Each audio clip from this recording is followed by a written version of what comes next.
Madam Chair, you're live. Thank you.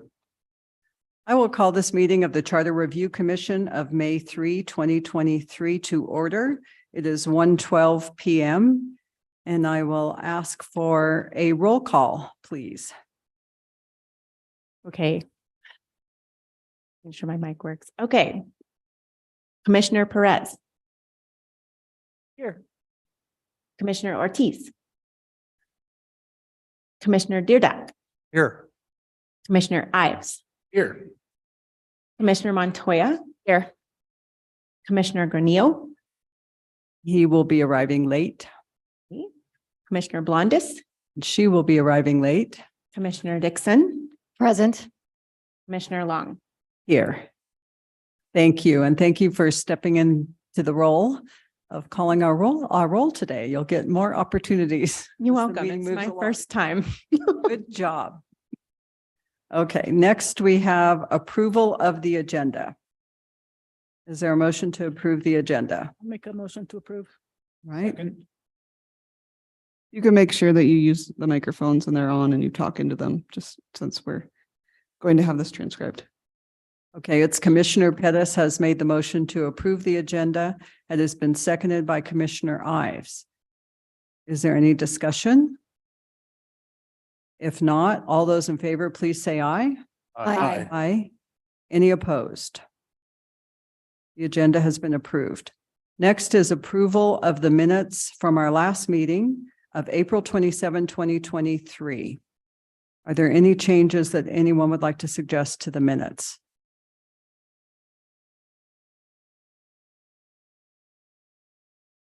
Yes, Madam Chair, Commissioner Ortiz. one minor change on page 7. There is a sentence at the very bottom of the page that was attributed to me, but I believe it was Commissioner Pettis that made the statement, and the statement should read, Commissioner Pettis said it is important to honor the way people voted. That indeed was me. And that's the only the correction that I saw, Madam Chair. Thank you. That I recommend approval of the minutes as amended unless there's other amendments. Okay, there's been a motion to approve the minutes of April 27 with that change. Is there a second? Second. Seconded by Commissioner Ives. Any discussion? All those in favor, please say aye. Aye. Aye. Any opposed? None opposed. That motion passes. Then we go on to public comment. Is there anyone present today that would like to provide us with public comment? Okay, sir, come on down to the microphone, to the podium.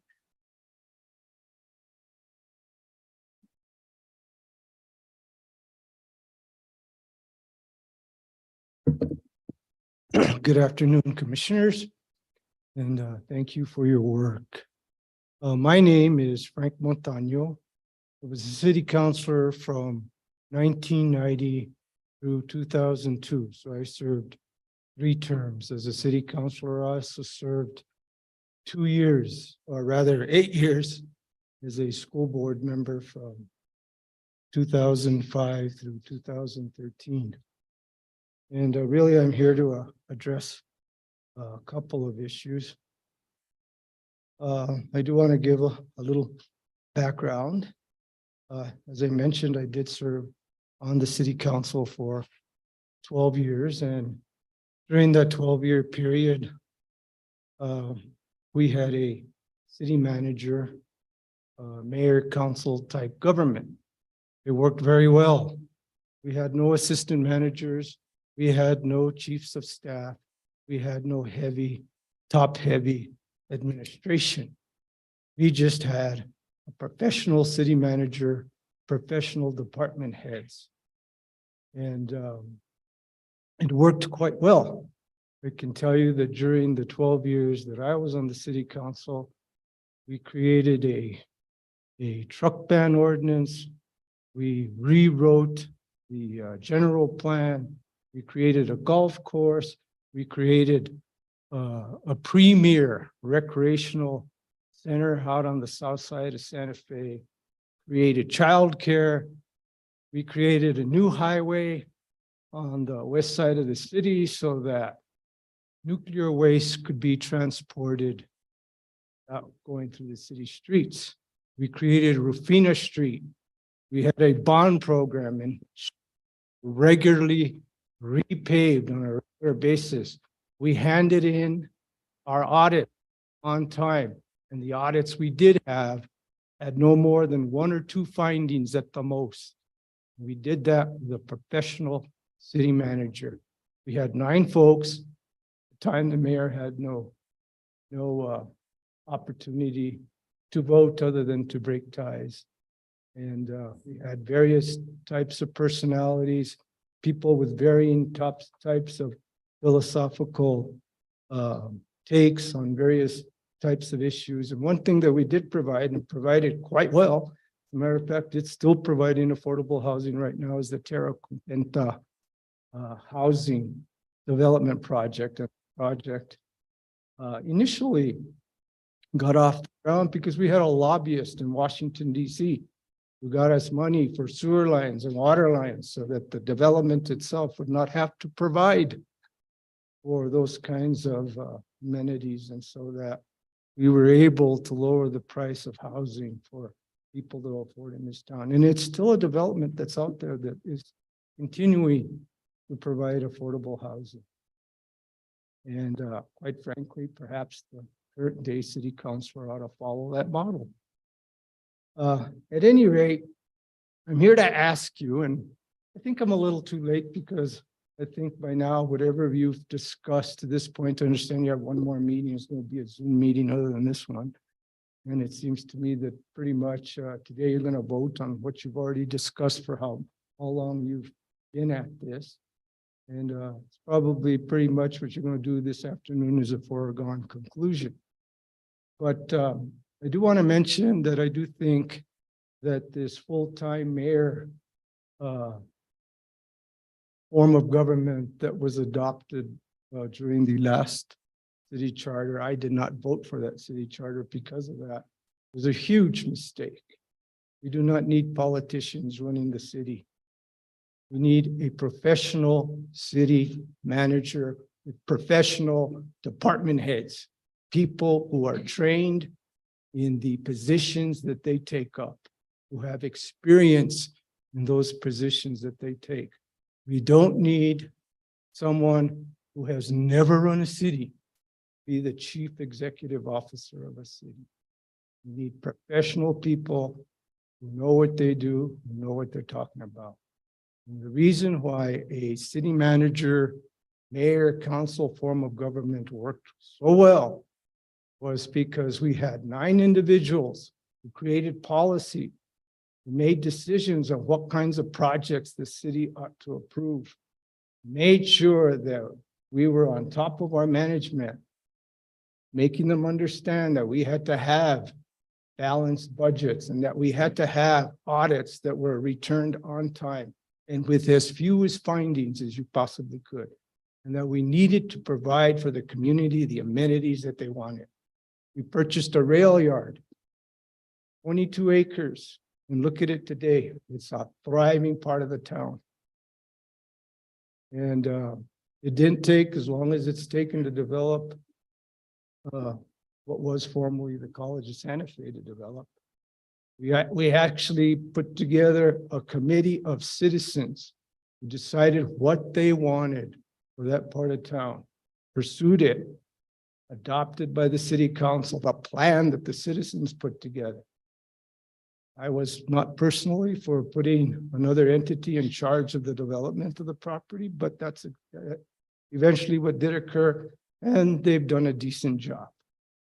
Some of the things that we wanted out there weren't necessarily accomplished, but for the most part, it's a thriving, wonderful part of the town. Good use of affordable housing. And that wasn't the original plan. Unfortunately, the powers that be that came after did not pursue that. But at any rate, that is one thing that I think you ought to consider is going back to a city manager, mayor, council form of government, and let professionals run the city and not one single politician. That, in my view, is not working. And now I understand you want to give them a veto power. That's even worse. Hope you don't do that. The other thing I want to address is the voting system that we have at this point in time. I was on the Charter Commission that did approve. I personally did not vote for it, but did approve this voting apparatus that we have at this point, where you choose to vote for several folks, with your number 2 vote getting kicked in after one other person got knocked out. It's a very confusing type of system. It's very misunderstood. And although there are advocates for that type of voting, there are many advocates who feel that that is not the way to go. And I believe there ought to be a runoff system. And I'll give you a few reasons why I think a runoff system might work better. Yes, it's a little more expensive, but guess what? Good government is not cheap. It takes money to run a good government. And Santa Fe, fortunately, has been blessed with the tourism industry that we have, and under other industries that we also have, that have made it possible for this community to gain the taxes that it gains in order to do the things that it needs to be done. But it seems to me that if we had a runoff system, we'd have a really good opportunity at electing people we thought could do a good job. In the current form that you have folks that really, don't debate each other. It's sort of just like, yeah, I want to get your second vote if I don't get the first vote. So I'm not going to say much to offend folks in various different beliefs, or saying something against one of the other candidates. That's wrong. That's one reason. We have more of a real robust debate among candidates who actually ran if you had a runoff system. And a runoff system would also provide for us to hear a little bit more from candidates if there was a runoff. There was a runoff for mayor, as an example. We'd get another month and a half with it, whatever time it was deemed necessary to put together a runoff election. We'd have another 30, 60, 90 days to vet the candidates and to really see between 2 top people what they actually think may or may not happen in this town in terms of what they propose for the city. And I think that would work out great. Right now, we have folks who are very disappointed. Some folks, not all folks, and I don't know if it's a majority, if it's a minority or whatever. I pretty much think that this town is very divided. So it's probably 50-50 that, do like the voting system we have now, and 50% don't. Well, voting is an important thing. We ought to be able to put together a voting system that everyone is happy with, not just half of the town, but everyone. That's what I think. And I think that you ought to give this business of a runoff election a chance. I really think that it would be better than the system we have right now. Right now, people who go to the polls and don't believe in that system, believe that something sneaky is going on. Now, I personally am sophisticated enough to know that that's not the case. But there are many folks who just misunderstand, don't understand how it works, don't like it. And you ought to have a voting system that everybody likes. And I think that the runoff system would be a much better system. It would be a system that people would approve of. And yeah, it would cost a little bit more money. And yes, it would take a little bit more time to elect a governing body for the city, perhaps. But I think that all voters of the city ought to feel confident in the results. And right now, I know there are a lot of people, and although it's a legitimate voting system, There are a lot of people who distrust it, don't like it, don't think it works. And you have the opportunity to change. So again, thank you so much for taking on these positions. You know, it's a volunteer position, and I appreciate it. Thank you. Thank you, Councilor Montano, for your comments.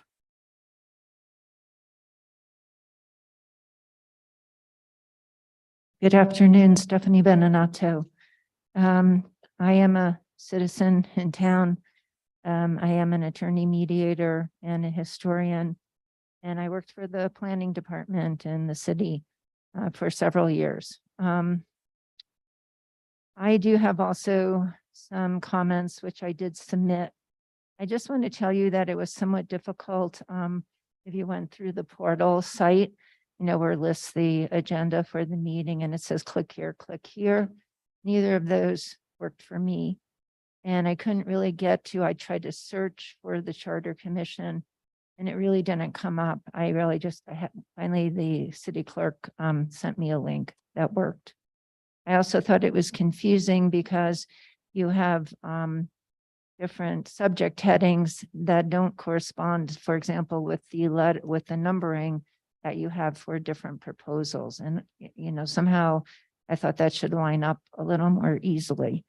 And in terms, I do agree with Frank Montano that I don't think we need more bureaucracy of any kind. I was opposed to the strong mayor form of government because I thought there was a constitutional problem with giving the mayor both a legislative and an executive role. And I feel like there's a lot of duplication and redundancy in the city at this point with, you know, 4 or 5 layers of bureaucracy, managers, and we need people who are actually doing work, not people sitting around managing people. And really the city hires a manager for one person. So they hired somebody to do policy analysis, and then they hired a manager for that person.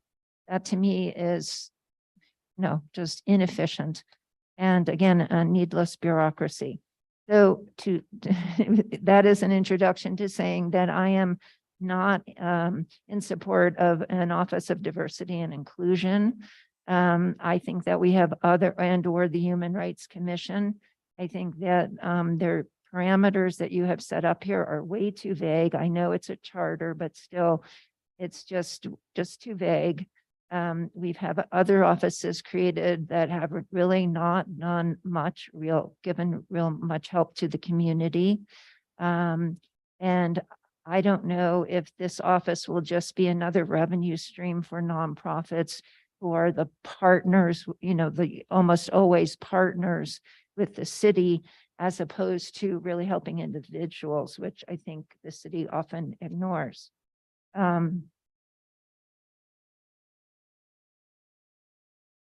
And again, if the ethics ordinance and board is any indication, I think that the Human Rights Commission would tend to be pretty weak and have very limited parameters of what they could look at. And like, for example, and I'll just say with the Ethics Commission, again, it's mostly dealing with financial improprieties. But I think it also should very clearly, it does in the preamble, include talk about integrity of city officials and employees, but I think it should be more clearly spelled out that they are obliged to be honest with the public, and that the appearance of conflict of interest or bias is enough to have you recuse yourself. That's just an aside.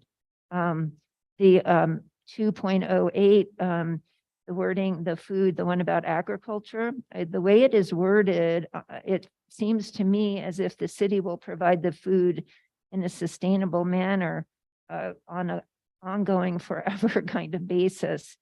And I wonder if this kind of proclamation is already being provided through funding of certain nonprofits. So I think there are ways of getting sustainable food to people without necessarily having everybody have vegetable gardens in their backyard using excessive water, as opposed to supporting the farmers market that has been started and developed here and supports people in northern New Mexico.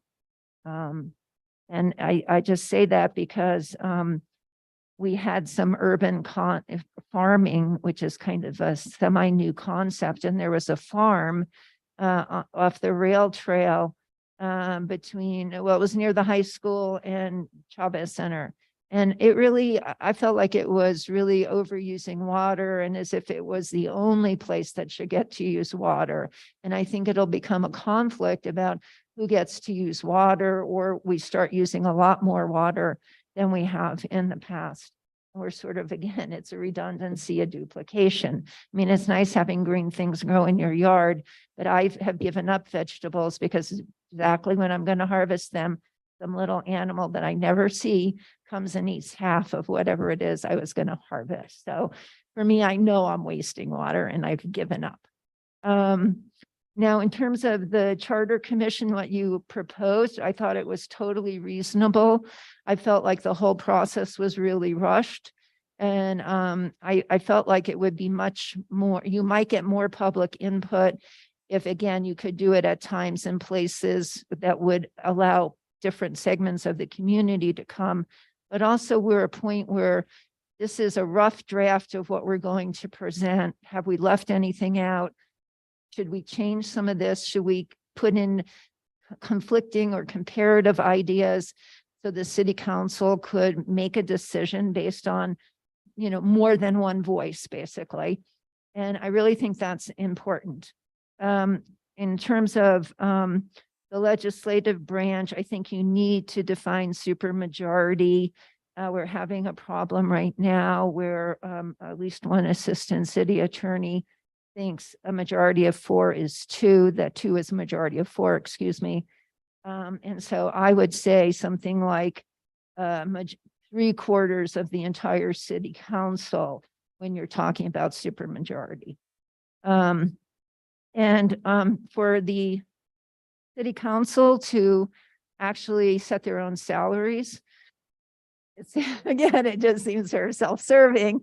And so I'm either suggesting that the independent salary review commission for the mayor perhaps sets mayor, city council, and even judges' salary, and or that the city council may not review their salaries more than every 4 years, not at least every 4 years, but no more than every 4 years. And no ordinance setting the judges and city council salary shall exceed the average increase in that time period for a rank and file ASME member. So in other words, they can't give themselves a giant increase at any time. I wonder if the mayor should have to give a written reason for vetoes so that the city council would know how to address the concern that might be raised in the veto. And I think at the end of that sentence about the veto, you should insert something like, if neither action is taken, that is, if it's, oh gosh, I've forgotten, either adopted or vetoed. So if neither action is taken, the ordinance becomes law after 30 days after its adoption. In other words, it's just putting it into the positive. I know it's there, but again, I think the clearer you make it, that there can be no doubt that if it's passed and after 30 days, nothing happens, it's not vetoed, it's not passed by, the mayor doesn't sign, then it would definitely become law. And I just think it needs to be, like, in a way, positively stated there. I didn't realize that you were dropping the percentage on the initiatives and referendums, the number of signatures. I think that's really good. I think 1/3 is really not attainable. I would actually go to 10%, but that would just be me. I'm happy you're not advocating for a full-time council. I'm unhappy that you are advocating for 8 new staff members. I have heard the city council debate this issue, And what it sounded like is that, again, we have a policy analyst. That policy analyst is not analyzing policy except when legislature's in session. They can do research on policy for the council. So having to need policy research, we already have people in place to do that. There's probably people in land use or reports from consultants, et cetera, that can be used. But what I really heard is that they need help because they're always running and they have to schedule all these meetings with their constituents and they need help doing that. That to me sounds like campaigning. I do not want to have career counselors. This was supposed to be a public service position. Yes, you should be paid more than $4,000, which is what Karen Heldmeyer got when she was city councilor per year. But, it shouldn't be a career path. And that's what I think having this staff, this support staff actually does. And so I'm really concerned about that. And I think you already have an advantage as an incumbent. Having staff to help you run your campaign for 4 years straight, I think is really unfair. And most of our counselors are publicly financed.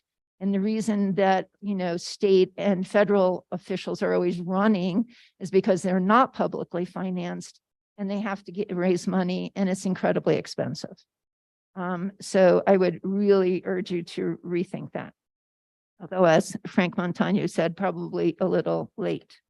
In terms of the statement on quasi-judicial process, I realized that people were really upset about the Old Pecos Trail decision and process, but I don't think that they really understand that public participants really are not guaranteed the kind of participation that a party is, that the applicant, or in the case of an appeal, if it was a public member, that member then would become a party and they should have full due process rights as a party. I would like to see city council or the mayor, now we can say city council. I'm so happy that you have made that separation. But that they should give people like say 4 minutes and be able to cede your time, and that applicants should be limited to 15 minutes. Because they've already given you the packet, the body, whoever's looking at it should be looking at that packet and just use questions and not have this long presentation sales pitch that goes on. So I think also case law defines this kind of due process, like what is due process for a party in an administrative hearing and what is due process for witnesses. I think bodies like council and other boards do forget to acknowledge the positions of the public participants and say why they are or are not taking those positions. And that actually is required under administrative law. As I said, I like the separation of the mayor's role, and I think now the mayor can have a salary cut because he has less responsibilities. I like that you have clearly defined the city manager as a chief operating officer as opposed to administrative office. And I do, however, think that there are several streams the city already has about giving out information. So what I would like to see in the city manager is not so much information being distributed, but transparency and accessibility, both to the city manager and staff. And the last city manager that really did that was Galen Bueller. Galen Bueller set aside time to have regular people, not highly placed people, not donors, but just normal people come and talk to him. And yes, she couldn't come every week, but he would, talk to you for 15, 20 minutes, a half hour, and you felt heard. And again, even having access to department managers might do that as well. And I would certainly like the city manager to pay attention to the challenges within the departments and actually address them. So, again, if the city manager is being sent an email about something that's happening in a department, maybe that person shouldn't think, oh, well, that's the department's responsibility. He or she or they are the head of the city and need to pay attention to see if those complaints or types of complaints are coming in on a regular basis. Okay, so I think that's all I had to say. Thank you for listening. I did put it in writing. I do appreciate your time. And I know that I don't think that you really had enough time or maybe input to really fully consider some of these issues. But again, I do thank you for your time. Thank you. And thank you for your comments you submitted on the portal too. We did get those. Madam Chair, Commissioners, thank you very much for serving on this commission and for cramming all this work into a very compressed time period. It's a lot of work that you have done. Looking at what you have kind of compiled and gone through, great job. Thank you on behalf of our community. Thank you for doing this. My name is Juan Blea. I am a resident in District 4 in the Navade subdivision. I have served 4 stints as a city employee back when Councilor Montano was a councilor and Mayor Jaramillo was the mayor, also under Mayor Koss, and most recently under the Weber administration. I served under the Weber administration until November of 2020. So I have experience directly at both the ground level, operational level, as well as at the decision-making level. And so I'm here today, and also I'm currently serving on the Santa Fe Public Schools Audit Committee, as well as the Diversity Committee. And so I'm here to talk about 3 things and 3 comments. Item E, which is the separation of the mayor's duties and powers. The charter adding the financial management section, as well as the referendum and recall numbers. So quickly, I really don't think that it works. Having served under the city in the way that I have, I do not believe that a strong mayor who has both executive powers and legislative powers works. It's clear that it's too much concentrated power within one person. It's really, really obvious when you look at how things happen. It doesn't even matter if people speak to an issue because the votes have already been decided. The mayor has his allies, and so the allies vote the way that the mayor wants to vote, and there's really no recourse or anything to discern that. He's already had the opportunity to do what he needs to do, and you see it on a very operational level. And so I think splitting out that role and having the mayor be an executive versus having both, that's akin to having the governor be a senator as well. That would be absolutely insane. Having the veto powers, I think, would actually help with that, with separation of duties. But I think that needs to happen within the charter. I think it was a very short-sighted way to create the strong mayor. I think it was something that was a very big limit and an oversight from the prior commission. So I think that needs to be corrected in the way that it is written within the proposal. I think should solve a lot of that. I also think that having a professional city manager, Councilor Montano alluded to having a professional staff, and I can attest very, very directly that having a professional senior staff that's actually composed of people who are qualified to do their jobs through credentials and also through experience makes a huge difference in how the city operates. Right now, what we have is a whole bunch of friends, and these friends really aren't professional in a lot of ways. Friends of politicians, friends of elected officials, and this does not work. Having professional city manager and having professional senior staff is critical to having the day-to-day operations run. It's really sad to me. It's actually heartbreaking and really frustrating that we actually have to amend the city charter to include financial management. It's absolutely kind of like why do you have to codify something that's already in state law? We have to have our audits in by November 1st of every year. That's just the law. However, because of politics, that's just ignored. So you could have late audits. You can have audits that can go on for years and years and years and have the turnstile to say, oh, well, we're going to have it in by next month. Oh, by next month. Oh, by next month. But guess what? Next month never comes. And now they're 2 years behind. I know firsthand, and I will attest to this, if I had to even under oath, that it is not a systems problem, that it is not anything having to do with anything that was built incorrectly. The systems that are in place were built and operate in accordance with how they're supposed to. It's just that you don't have anybody minding the store. One of the things that I have really enjoyed about serving on the schools audit committee is the leadership at the Santa Fe Public Schools. Santa Fe Public Schools leadership, Superintendent Chavez, if he has to deliver bad news to the public, he does so.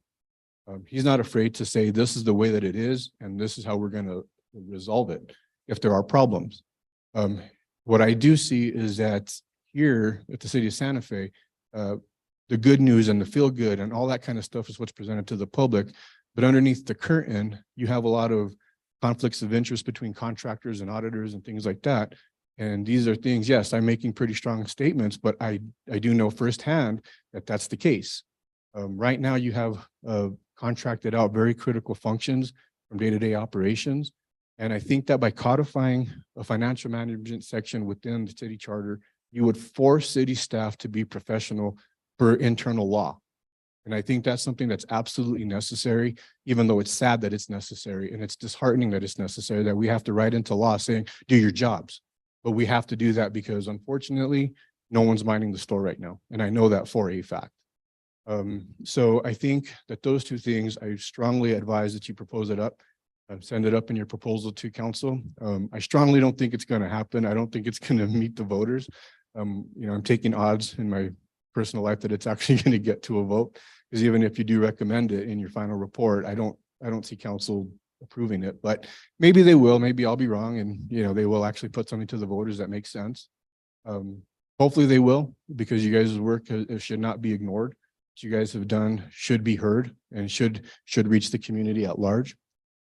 Which leads me to the term. I want to talk about term limits real quick. I know it's under state law, but we do need to kind of address that at the state level to change the constitution to allow term limits, to force term limits, because we can't have a king of Santa Fe, not under the way that it's currently. We cannot have a strong mayor who can be king forever, because right now when you have that much power in one person, they become very, very powerful, and they could be very, very powerful for a very, very long time. So that's another thing that at the state level we should kind of address. I know that it was considered and you guys did kind of punt it to the state law, so that's cool and I get it, but it's something that I think that we should consider as a community to kind of run up the flagpole to our senators and representatives to say we do need municipal term limits. But as far as referendum and recall, I was disappointed to see that you guys aren't going to push forward a lowering of the 33% on the mayor. I think that should be lowered as well to at least 10 to 15%. The reason for that is because I know that there is the idea of, well, you're going to get to vote for the new mayor anyways, so that's your recourse, but that's a long time. And a lot of damage can happen in 4 years. And I think even having the opportunity to try to go out and get 33% of the voters who voted in the last mayoral election is going to be a hardship. Lowering the threshold to at least send a message to existing mayor to say, hey, you're not doing the job. You're just not getting it done, and we are paying attention, I think would give people more incentive and to make it a little bit less of a barrier for them to participate in a recall effort.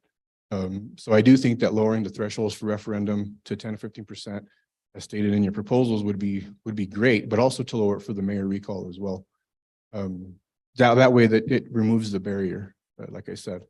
So again, those are the three things. I don't think that the mayor should have as much power as the current mayor has. Having executive and legislative powers is basically saying you might as well just, give him authority to go out and enforce as well, let him be a judge as well, because that's basically what has happened with the city charter. And again, please push the financial management section in the charter so that way people's financial responsibility and our tax money can be, adequately accounted for. So thank you very much for the opportunity, and thank you for all you've done. Thank you, Mr. Blea. We appreciate the comments.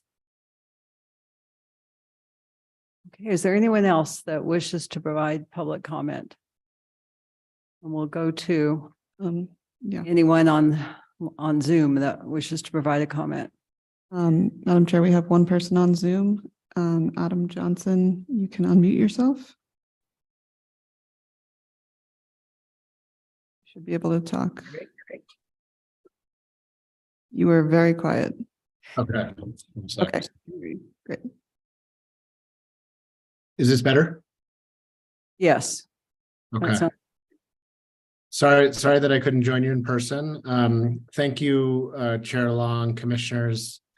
I want to thank you again for your work on the Charter Commission. I think, as I've said before, this is a really impressive group of people and a very professionalized body. And I think I'm heartened to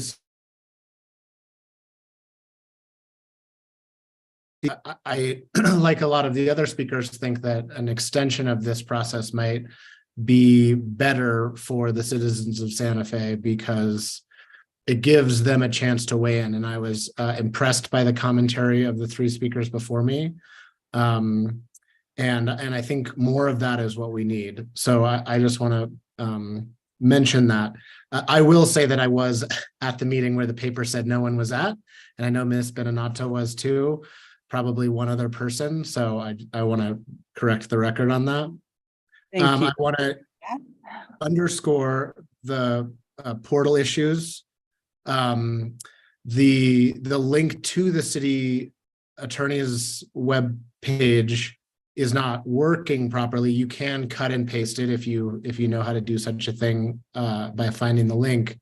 But the portal has some issues that are stymieing public participation, and I want to flag them. I won't go into more detail, but this has been constant throughout this process. I'm not sure if it's this particular body for whatever reason, but anyway, it has been persistent.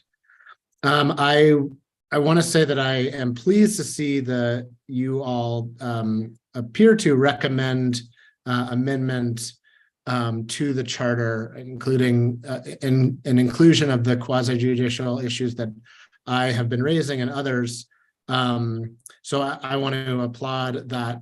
And I would like to hear, for sort of my own intellectual curiosity, commentary on the sort of different proposals. Just to remind you, my proposal came in and after several different attempts, I sort of managed to get the language in a way that you all considered. You declined to include that one, but you recommend to include a subsequent one. So for my own edification, I'd like to hear some commentary on that from the governance committee. Other than that, that's all I have today. Thank you for your time. Okay, thank you, Mr. Johnson. Thank you for your participation throughout. Okay, that is the end of public comment then, it seems, for today. Yes, Madam Chair, there's no one else on online asking to speak. Okay, so let's go on to, yes. Okay, so Commissioner Pettis needs to leave. And should we just notify you? Are you planning on coming back? If we're still going? Okay, great. And that would be, you would be available like 3:30? 3-ish. Okay, then we can send you a message if we're still going. Thank you. Thank you for coming. All right, we will go on to our action items. First, with the consideration of the proposals that have been recommended by the Subcommittee on Governance and Financial Audit. And I understand that those proposals will be presented separately, at least for those that you're making a recommendation for a charter amendment, so that we can vote on those separately and have some discussion. So if that's fine with you chairs, then we'll start with the chair of the Governance Committee. Thank you very much. For those of you who are online, we have before us the report that you have seen on the web. And I will take 4 items, one at a time, and place them before the body in the form of motions. And then the chair will conduct the voting process from that point in each case. The first of them begins on page 2 for those of you who have paper in front of you at the desk, and can run through page 11. This is the one which has been referenced by a number of the public comments, and many of the comments have been supportive of what we have attempted. there have been some public comments that applied to specific details where there was a hope that we would specify one or another aspect more specifically. And again, at this late date, I appreciate that, but I am hopeful, and this is in the form of a question, Madam Chair. I am hopeful that these comments that we have heard will be in the record. So as the council plows away at these things themselves, they will be able to see some of the ingenuity that citizens have brought forward. Is that true, or is that not part of the process? Comments from today, Yes, particularly. as opposed to the online comments we received. Either or both. Okay, yes, Pat. Chair Long, commissioners, the comments that were just given here at the meeting will be in the minutes eventually, but probably not by Monday. Sure. The YouTube video is already online, and Yeah. you will be able to watch that to Excellent. want to reference those. That will be helpful in a number of very, very specific cases. Yes. Commissioner Ortiz.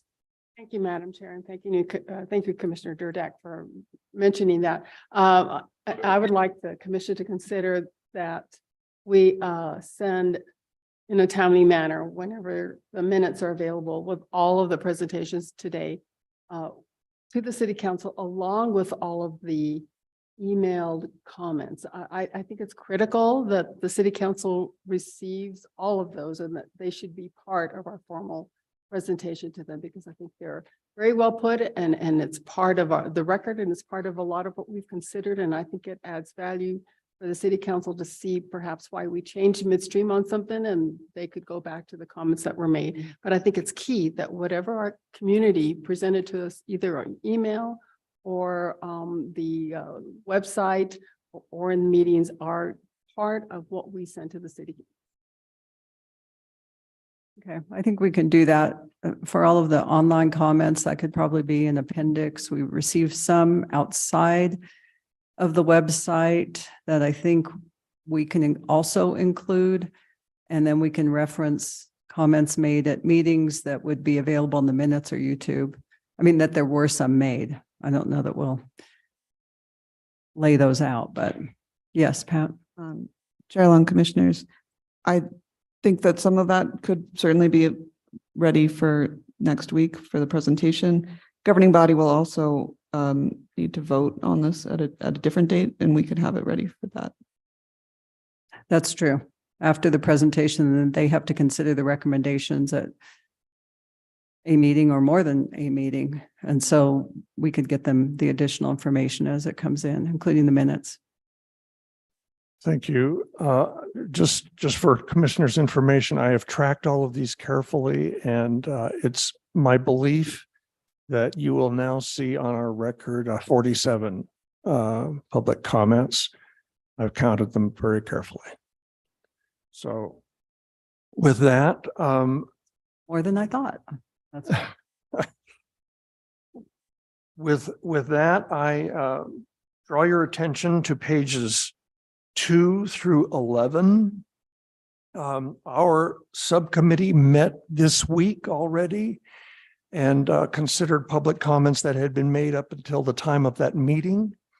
And in no cases in those considerations did we make any alterations to this particular proposal, the proposal entitled Roles of Council, Mayor, and Manager.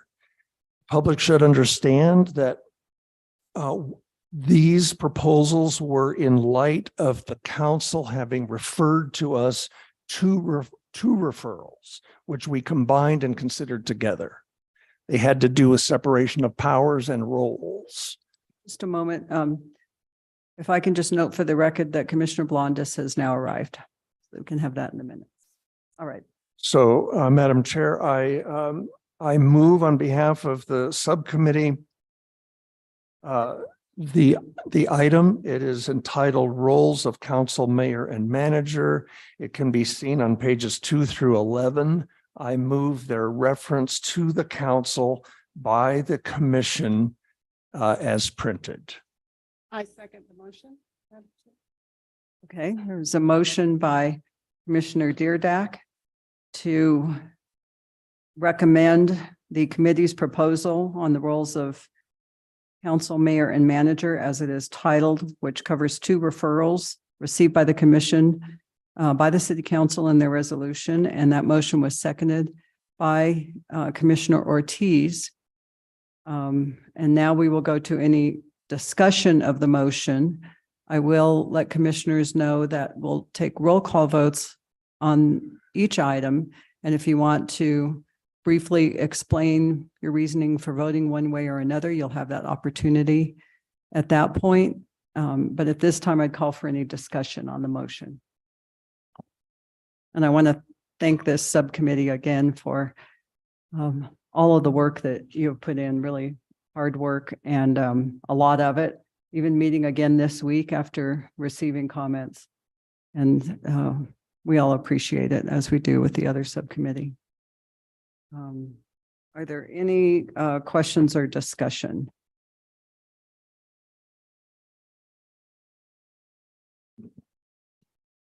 Yes, Commissioner Ives. Just one question, and I'm looking at page 19 in the packet of materials. And it has at the bottom of page 19 text that is highlighted in red. And so do I understand the motion correctly to include that provision at the bottom of the page? No, sir, that is not correct. We are voting on pages 2 through 11. Okay. Is that the quasi judicial? Yeah. Page? Okay. It will come up. You will get it. You'll get it next. Thank you for that clarity. And just so I can understand, Commissioner Deardack, on page 6, this is the authority to remove by the mayor. Yep.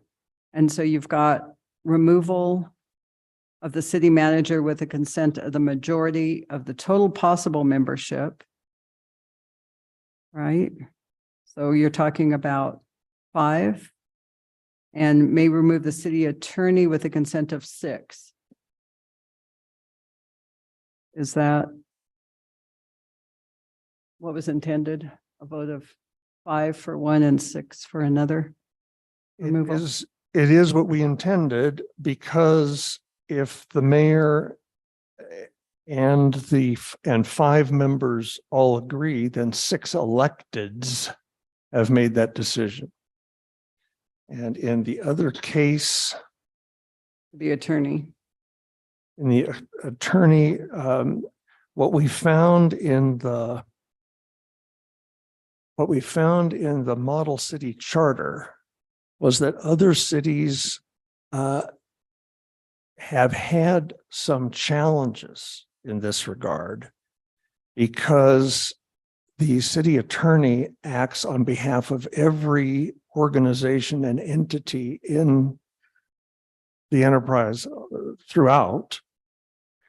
And they wanted very much to have a very high bar for removal, because there are cities, I don't know that it's ever happened here, but there are cities where the whole issue of removing an attorney was because one part of the government was at odds with another part of the government.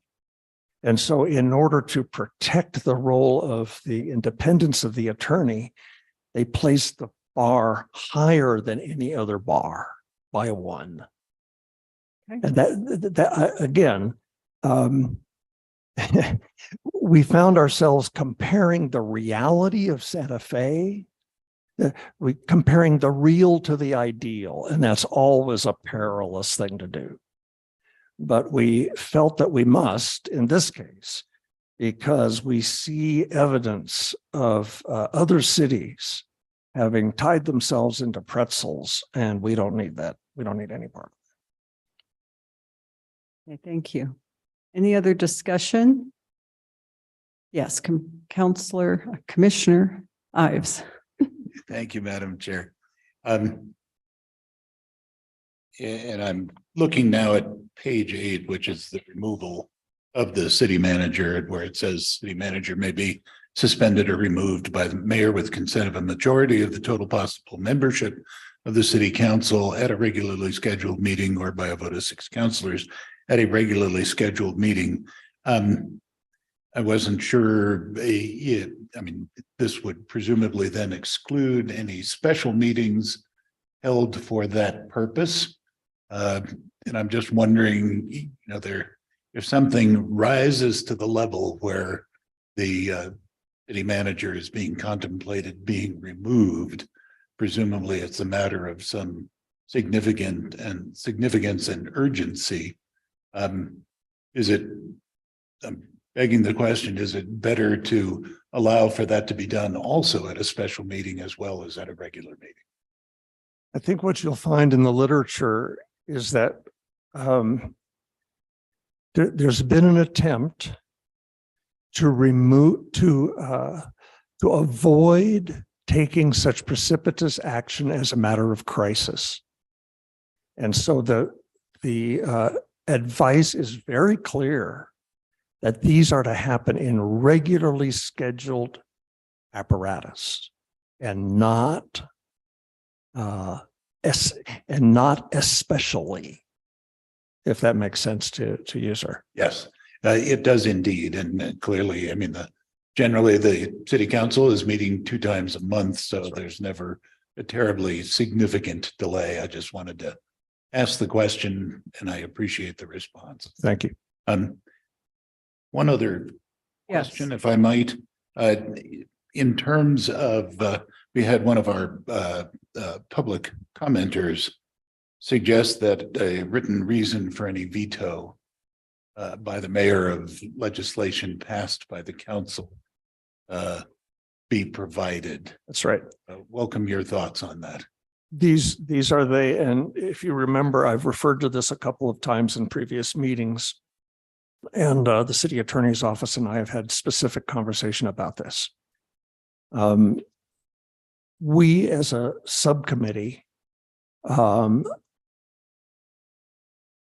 found ourselves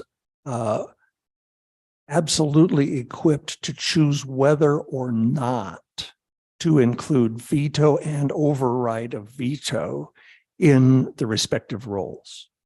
We thought that we needed to speak up about that. To the extent that we have looked at other veto and override provisions in other city charters, Peter, we have found some of them that go to page after page of exquisite and excruciating detail. We did not feel equipped to choose which of those details belong in a charter and which don't.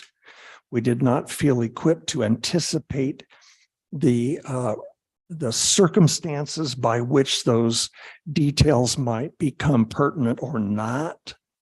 And so what we said with council is that if the city council wants to move this forward, they will need to work with the city attorney to draft the kind of language that belongs in Santa Fe's charter to elaborate both the sentence about veto and the sentence about veto override. We thought we were equipped to put a marker in the document that discussion ought to take place.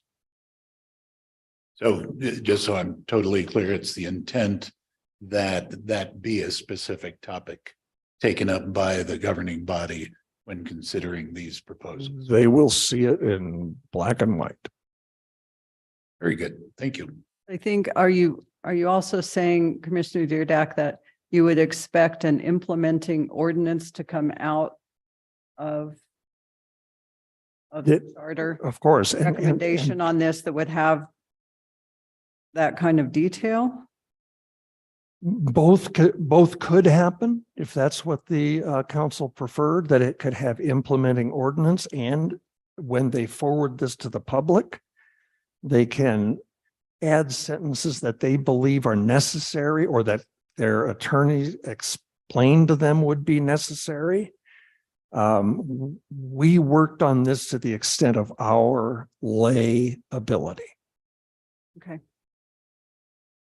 Madam Chair and Commissioners, I would just add, thank you, that I agree with everything Commissioner Deardock said and would add also in terms of including in the charter that the mayor shall give the basis for the veto, at least to me, didn't really feel like charter material. And as a practical matter, I think any mayor would explain what the basis for their veto if he or she or they do not. Of course, the voters will take that up. But again, as Mr. Deardock stated, that's something that the council can determine when they look at implementation. Okay, thank you for that explanation. It's very helpful. All right, any further discussion? Okay, we have a motion and a second. Let's take a vote on sending this as a recommendation as an amendment to the charter in our report. So we will take a roll call. You're back on. Thank you. Commissioner Ortiz. Commissioner Yes. Deardock. Yes. Commissioner Ives. Yes. Commissioner Montoya. Yes. Commissioner Granillo. Commissioner Blondis. Yes. Commissioner Dixon. Yes. And Chair Long. Yes. Okay, thank you. That motion passes and that will go as a recommendation in our report.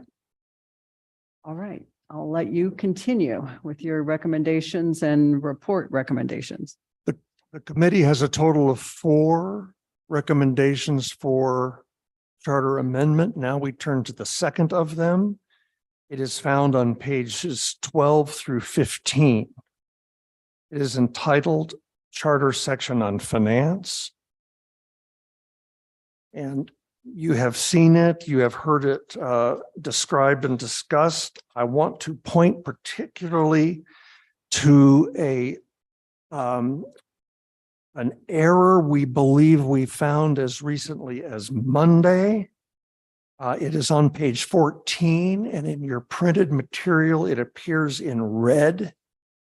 What this is that if you'll turn back to page 13, you will see that under City Council action on budget, notice and hearing, there are 2 sentences there.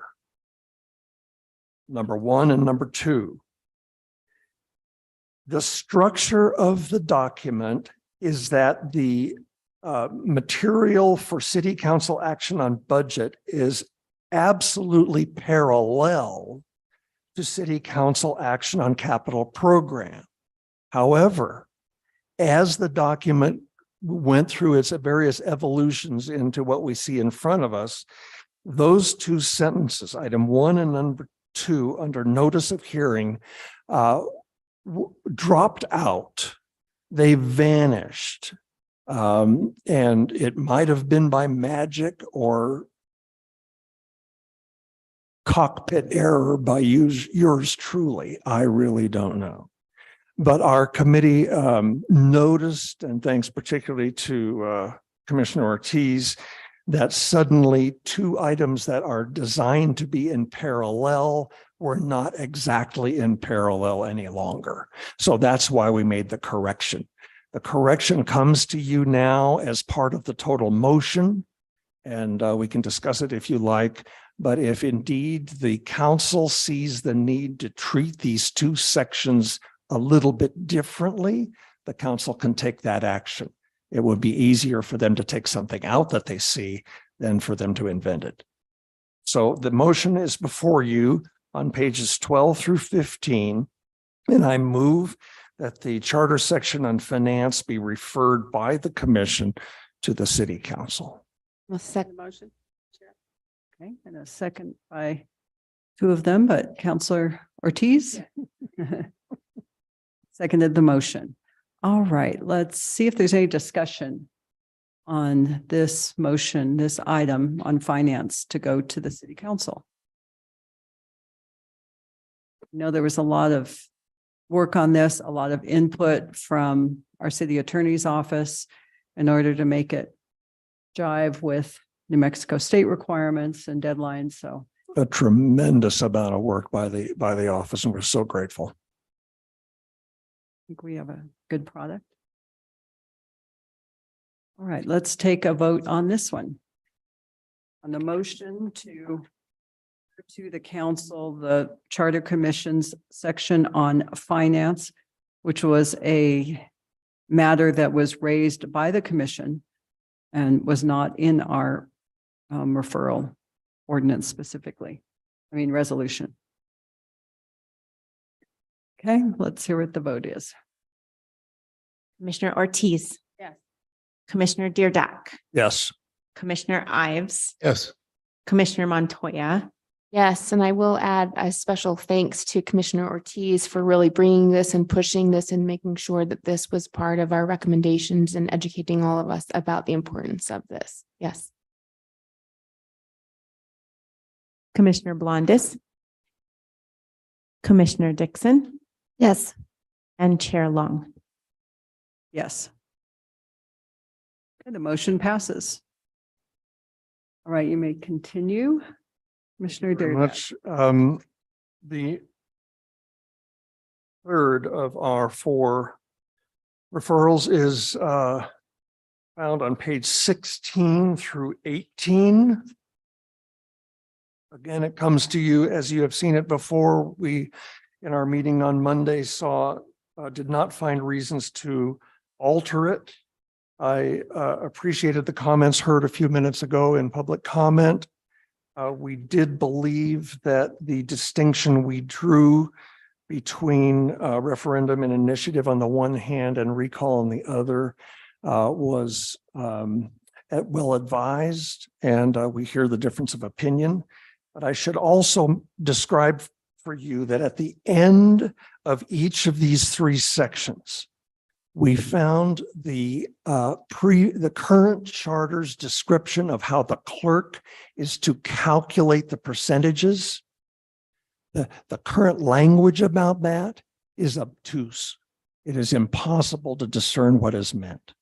And multiple interpretations could all be justified, and there is no guidance. And so we have entered much more elaborate sentences that say what they mean and mean what they say. And so the clerk has much better guidance as to how to administer any or all of these paragraphs now. And that's why we make the motion. The motion is that the signature thresholds for initiatives, referenda, and recall as amended by our recommendation on pages 16 to 18 be referred by the commission to the council. That's the motion. We'll second that motion. And that motion has been seconded by Commissioner Montoya. And thank you for taking on that work of not only looking at the percentages, but looking at the way that the charter currently describes that and being willing to take on clarifying that language as an extra task. Okay, we have a motion on the signature thresholds for initiatives, referenda, and recall. And that has been seconded. Is there any discussion?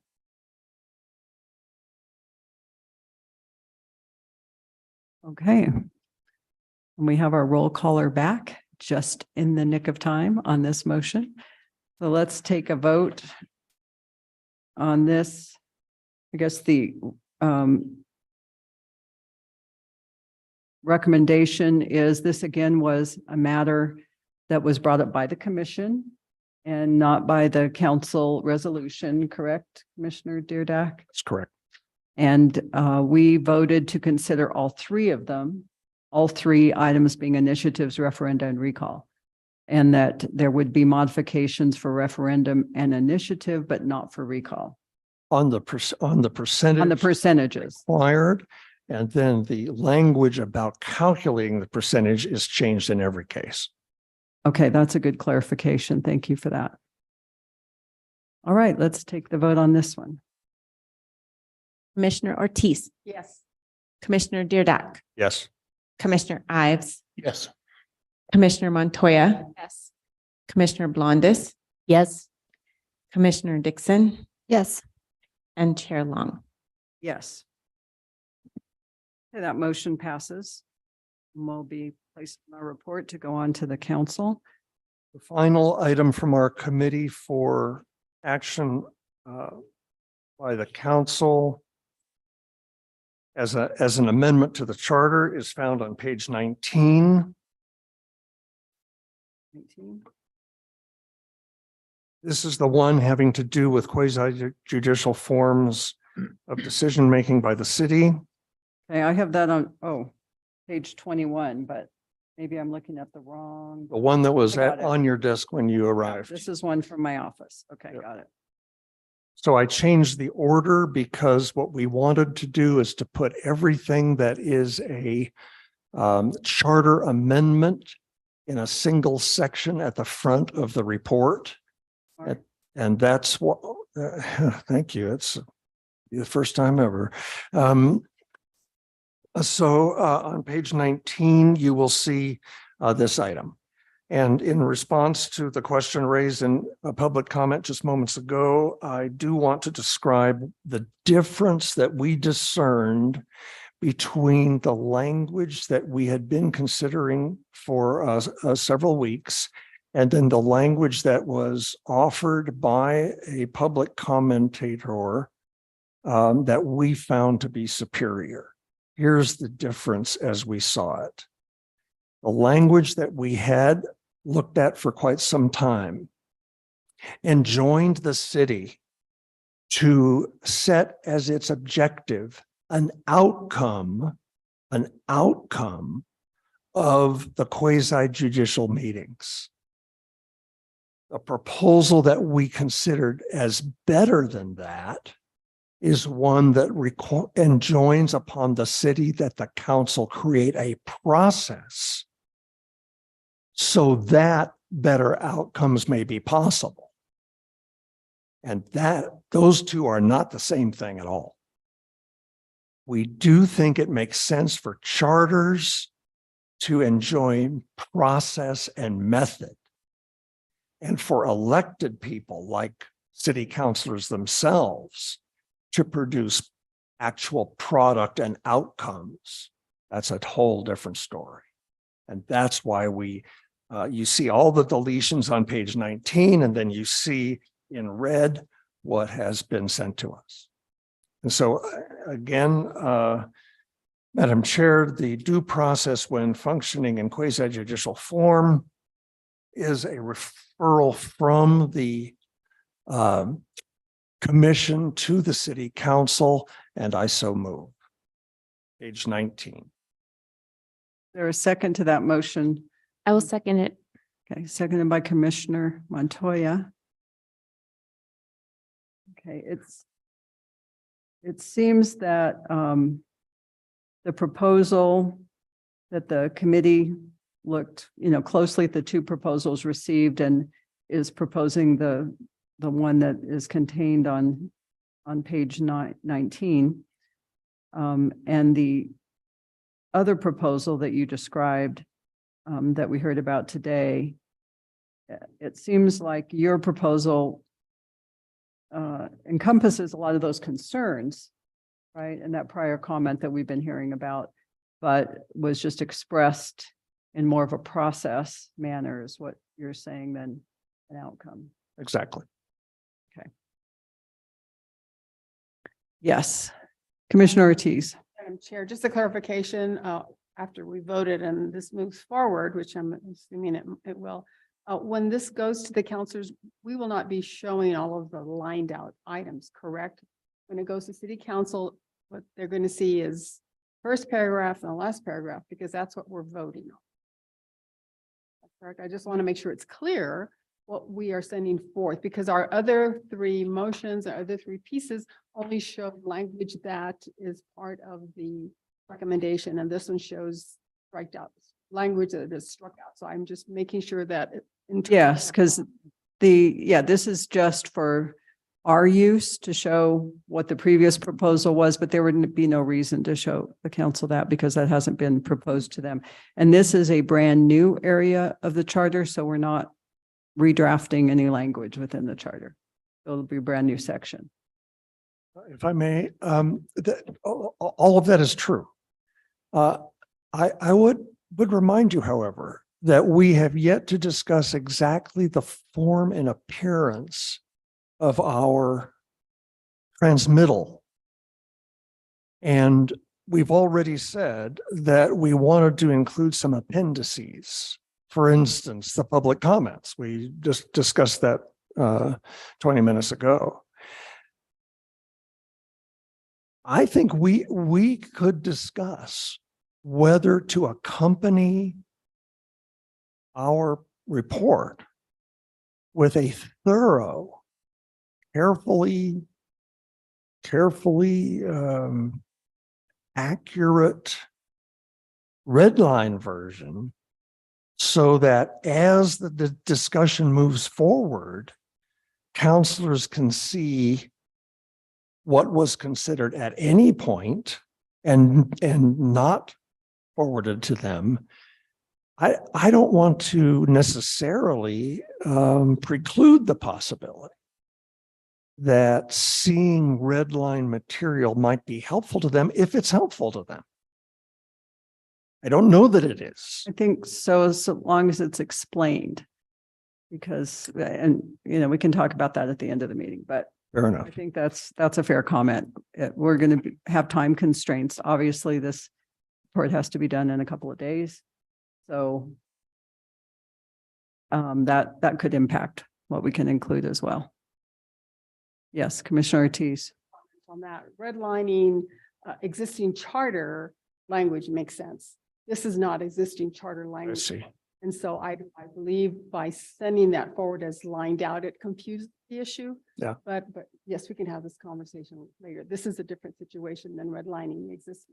Thank you. I understand. Thank you very much for that. Yeah, that's what I was saying, so long as it had an explanation as to what it was redlined from, but we'll have to decide how far we go with that and how much time we have. Okay, is there any further discussion on this proposal as a charter amendment? There's a recommendation to go to the council. Okay, let's take a vote on this one. Commissioner Ortiz, Yes.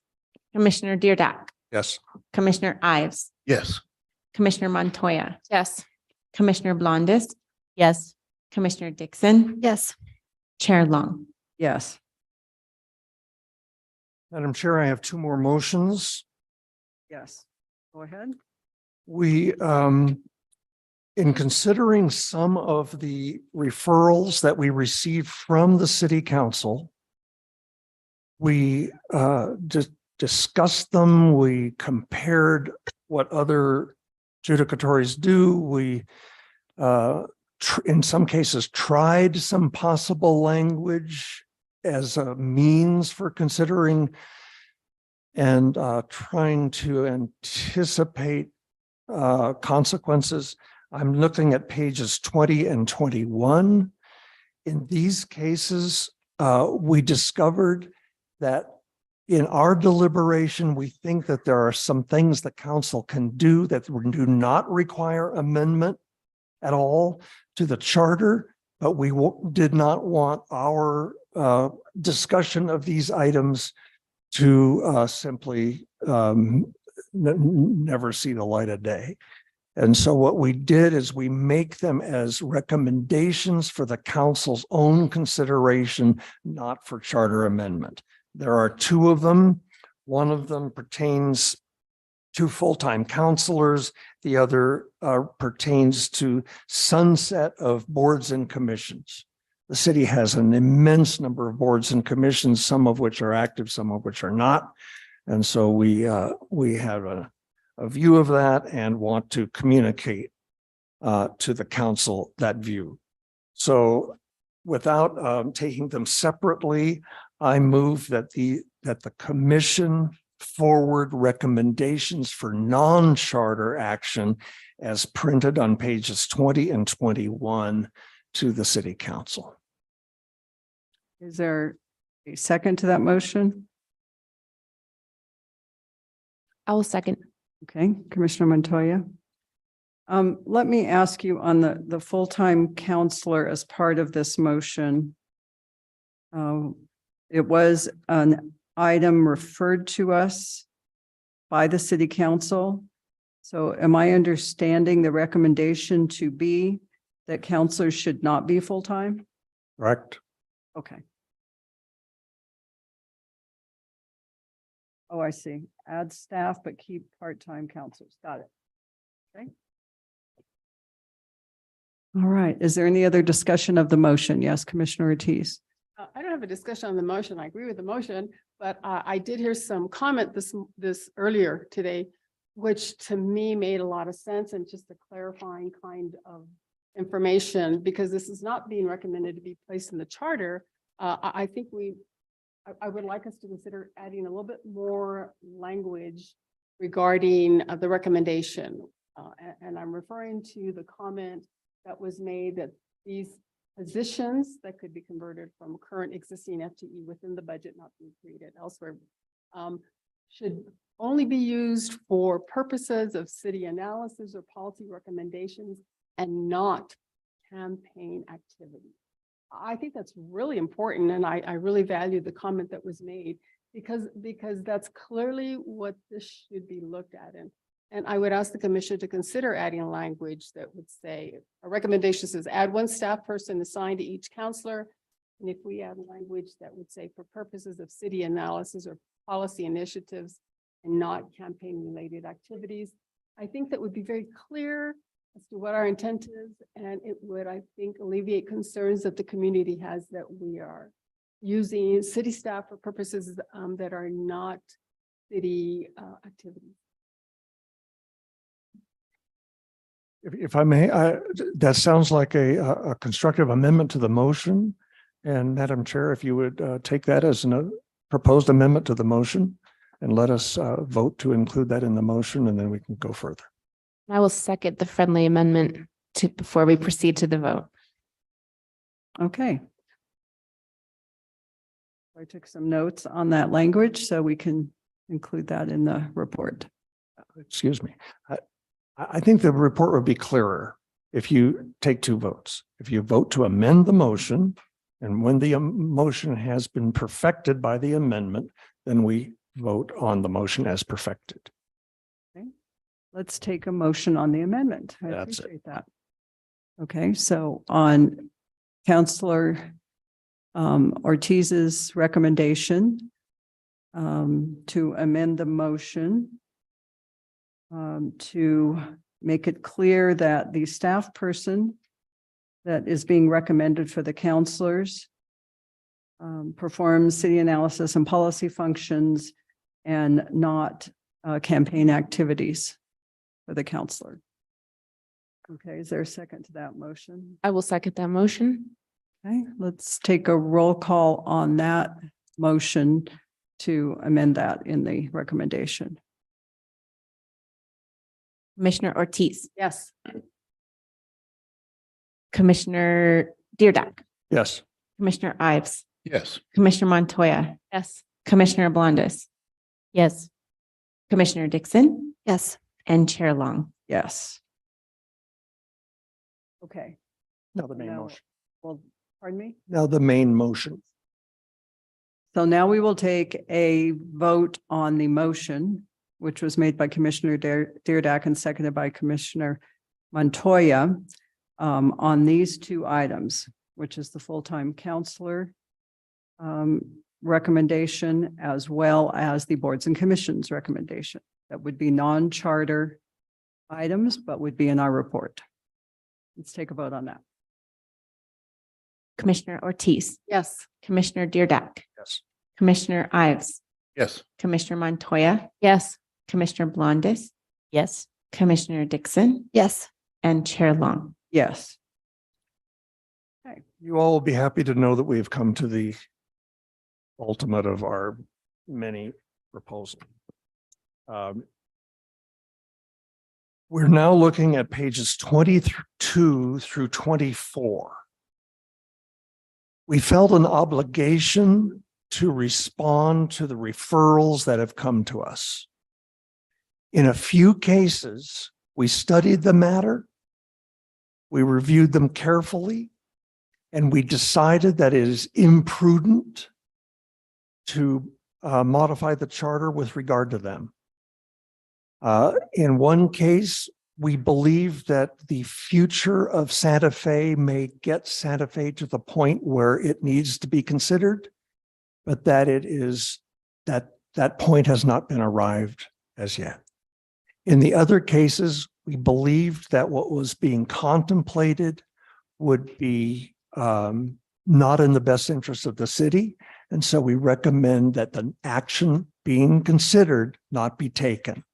But we do believe that our report in that regard should be forwarded to the council because they asked the questions in good faith and they deserve an answer.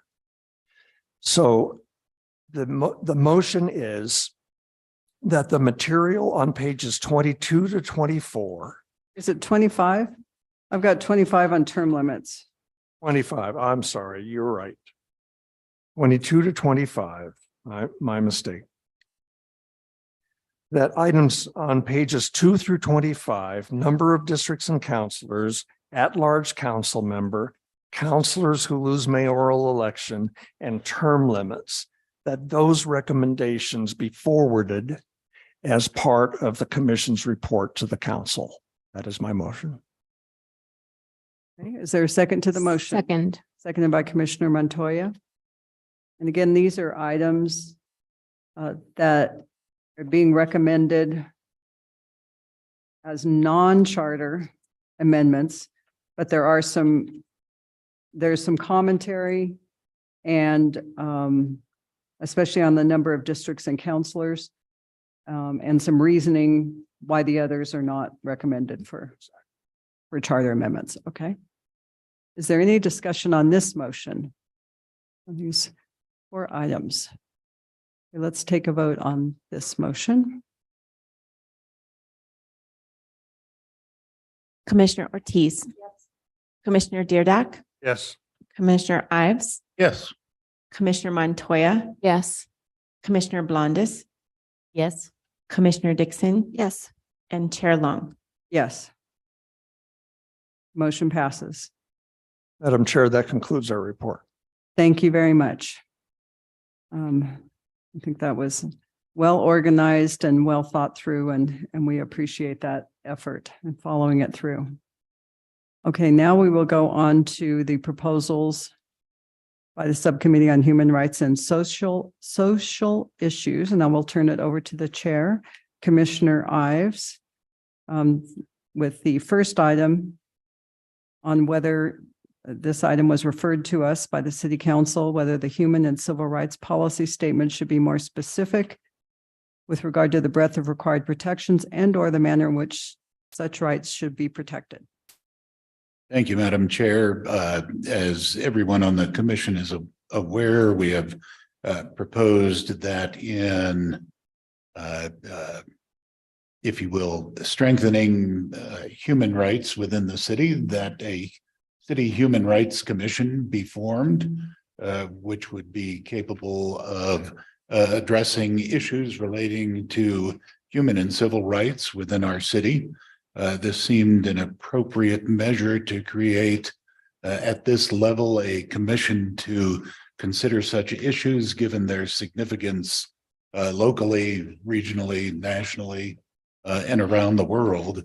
And we believe that forming a Human Rights Commission will have an appropriate effect of strengthening consideration of those values across the city. The proposal is and has been redlined showing proposed changes to the existing language within the city charter. And on behalf of the committee, which has reviewed and approves of this language, would move that those proposed changes be forwarded to the City Council as part of the report of the commission. Okay, so I will take that as a motion by the chair to advance this proposal on human and civil rights that we have to the council as a charter amendment. Is there a second? Second. Yes, seconded by Commissioner Blondis. Now we go to discussion on the motion.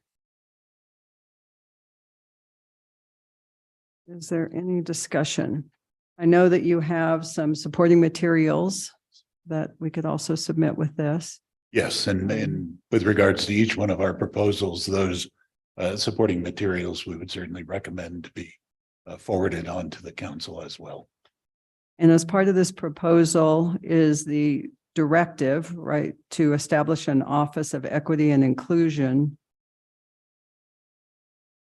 and a Human Rights Commission as well, Right. both. Yes, we believe it's significant that an office dedicated to those purposes be created within the city executive branch as well, in order that the actions of the Human Rights Commission can be affected in city policy, city practice. So it's really the, if you will, the action component of creating the commission in the first instance. And of course, it has had significant support within the current council. So we believe it's appropriate to provide that here. Will the Office of Equity and Inclusion have a different oversight than the Human Rights Commission? Do you see that? I think the Human Rights Commission will have a slightly different focus, sort of broad focus of considering those issues across the city on an ongoing basis, but you need some mechanism then to implement those decisions and those practices. And that's really, I think, where the Office of Equity and Inclusion comes in. And whether or not that's the appropriate name, I know there has been discussion within the city council as to whether or not that was the name that should be given to that entity, but and presumably that is the office that would develop, along with the commission, the sort of equity lens that many communities across the country have been adopting to ensure that they're considering these issues in all their ordinances and other practices. So it certainly seems appropriate to have both. Do you see the Human Rights Commission as setting policies to be implemented by the Office of Equity and Inclusion rather than hearing specific matters or cases? I think the policy is probably the most significant action that the commission would be able to take. We have seen tremendous changes in treatment of various populations within our country, the LBG community, the trans community. Those are topics that are still developing. And so having policies addressed at the Human Rights Commission level on behalf of the city certainly makes sense. And then again, having the mechanism to push that down into actual practice within the city also seems a significant component. Okay, thank you for that explanation. Any other discussion on the motion? Let's take a roll call vote. Commissioner Ortiz, Yes. Commissioner Deardock, Yes. Commissioner Ives, Yes. Commissioner Montoya, Yes. Commissioner Blondis, Yes. Commissioner Dixon. Yes, and I just want to add how much I appreciate all the work you did on this. I think the diversity of our community desperately needs this Office of Equity and Inclusion. So I appreciate all the work that went into this, and I look forward to seeing the direction it takes. So thank you. And Chair Long. Yes. Okay, thank you. On to your next item. The next item was a proposed new section 2.08 in Article 2 of the charter. And that is the article that deals with policy statements. And this one deals with having sufficient and nutritious food readily available in our community. And basically looking at food availability and nutritious food availability as a fundamental human right, because we have experienced and continue to experience significant issues with hunger, with food availability. And we certainly applaud the efforts at the state through the Department of Education to address that issue. But the issue is broader than simply providing meals in schools, as our elderly often experience hunger. And it seems to be been a problem that has resisted solution. So we believe by elevating it into the charter as a policy statement, the significance of that issue likewise should be highlighted within the city, and suggesting at the end there that making city land and city water available in sustainable and prudent manners makes sense to as an additional mechanism for addressing that issue. And that suggests that the city should be a much more active participant in trying to bring resolution to that issue. And that is not in derogation to the many efforts of a multitude of nonprofits to address this issue across our community, which they have been doing yeoman's work on for many, many years. But the fact that the problem remains suggests we need to do something different in order to try and address it and eliminate it as an issue for the people of Santa Fe. Thank you. And I will take that as a motion to include in the charter. Yes, ma'am. Very Second. well-stated motion, the statement on hunger and agriculture. I guess we've been calling it. All right, and there is a second? Yes, Commissioner second. Dixon, second to that motion. Is there any discussion on this item? Yes, Commissioner Deardack. Thank you.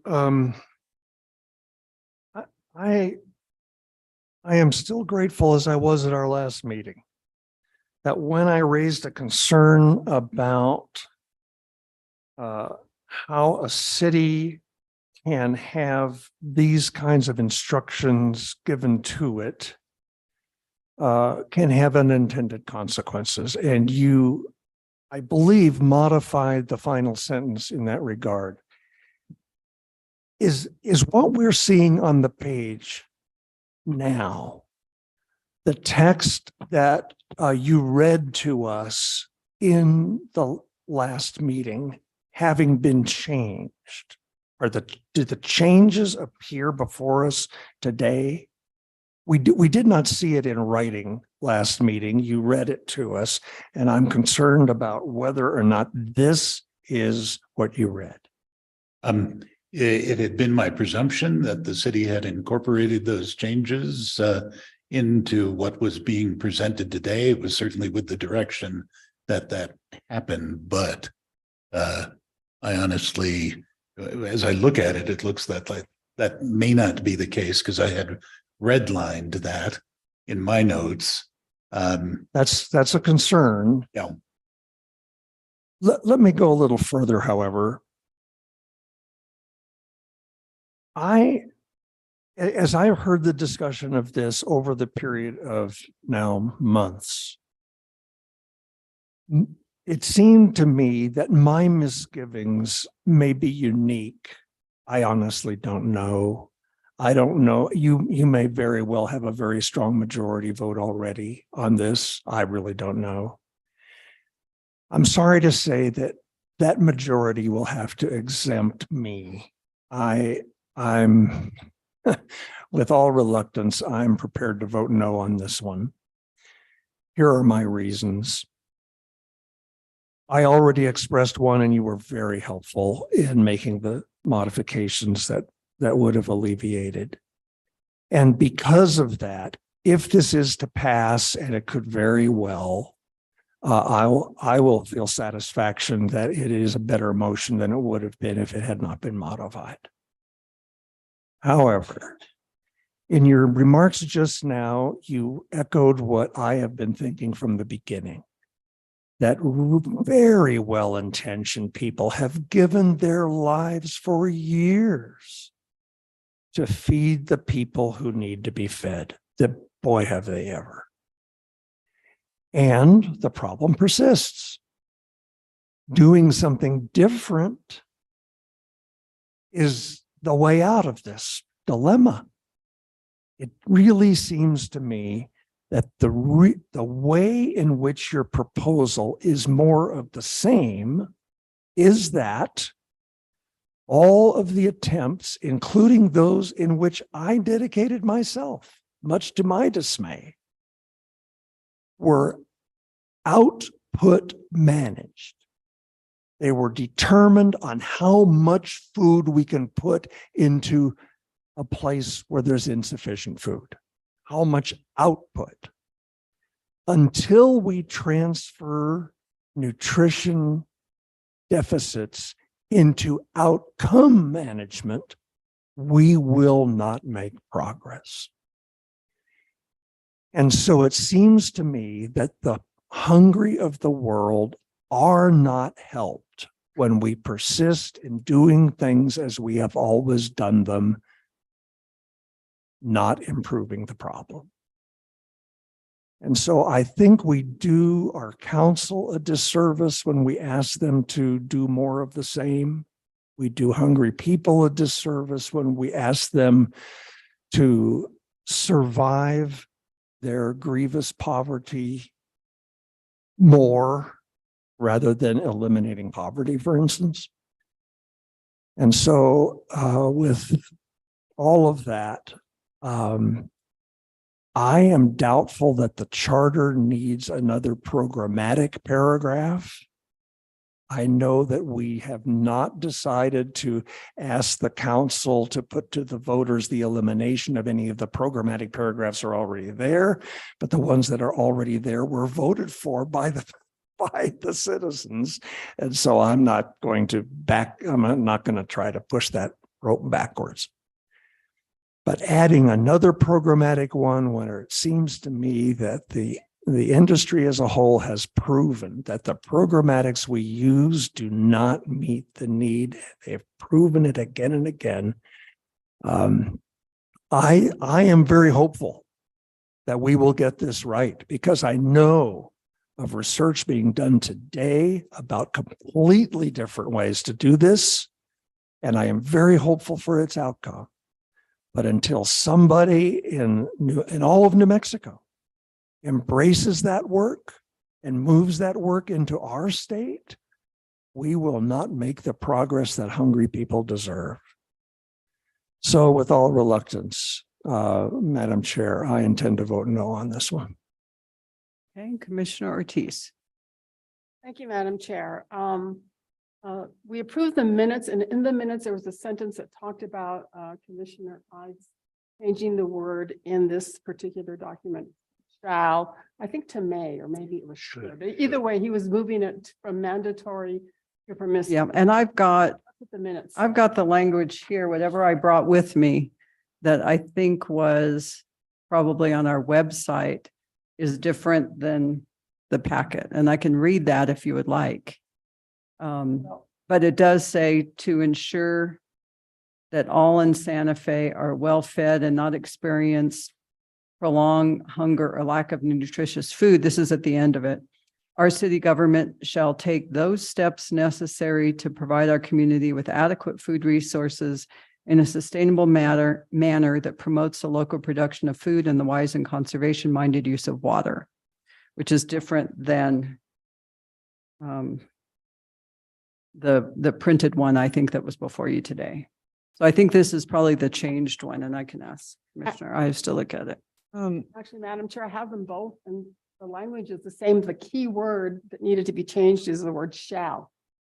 Yeah, Madam Chair, the one on the website for the charter website and the one on the agenda are the same. The same. I did not have a copy of this updated one, sorry. So Madam Chair, my point is the surrounding language is the same, and what I understood Commissioner Ives, and he'll be the best one to speak to it, was he wanted to change the word shall from mandatory too permissive either to may or should, but nonetheless, so we need to clarify what we're voting on before we vote, but nonetheless, from my perspective, I think the intent is excellent. I wholeheartedly support any measures that will help deal with the hunger issue in the city of Santa Fe. I do believe that the language as presented sets an unrealistic expectation for the city, citizens of the city of Santa Fe, and potentially sets up some liability if the language is not realized. And I also believe it could potentially be setting up a fiscal responsibility for out years that are not intended at this point. But most importantly, I don't believe that this should be raised to the level of charter. I don't believe this is charter language. I think this is very programmatic and a good, worthy initiative.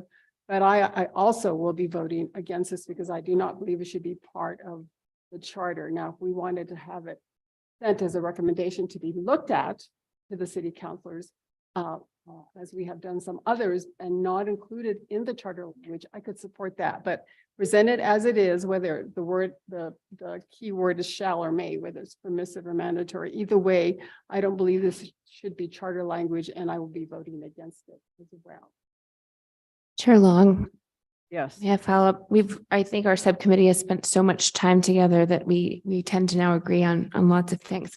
But I echo my fellow commissioners, and I do strongly echo the notion that this is a critical issue that the city needs to study. I do have concerns about the language and what this is requiring of the city. How do we ensure that everybody is well fed? What does well fed mean?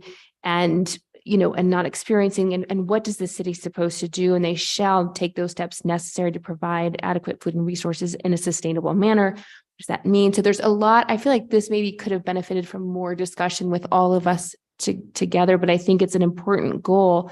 And I was thinking the same thing that Commissioner Ortiz just mentioned about this sort of a recommendation that the governing body evaluate. And I almost wonder if it should be with a direction that this ought to be considered extensively by the Human Rights Commission, so that because we are recognizing food security as a human right, and it is appropriately within the jurisdiction of the Human Rights Commission that we are recommending they adopt, that they ought to take a careful look at food security and providing that food security in a sustainable manner.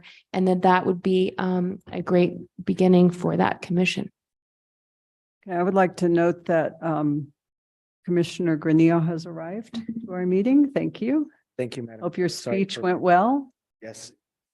Yeah, I just want to state, I do have two different versions, so you don't think I'm crazy, because I looked at them again. And this one does have one less insurer at least, and the one I was looking at. So I have so many copies now that I don't know where it came from, but yes, Commissioner Blondis. I would like to add that I appreciate what Commissioner Montoya has just brought forward.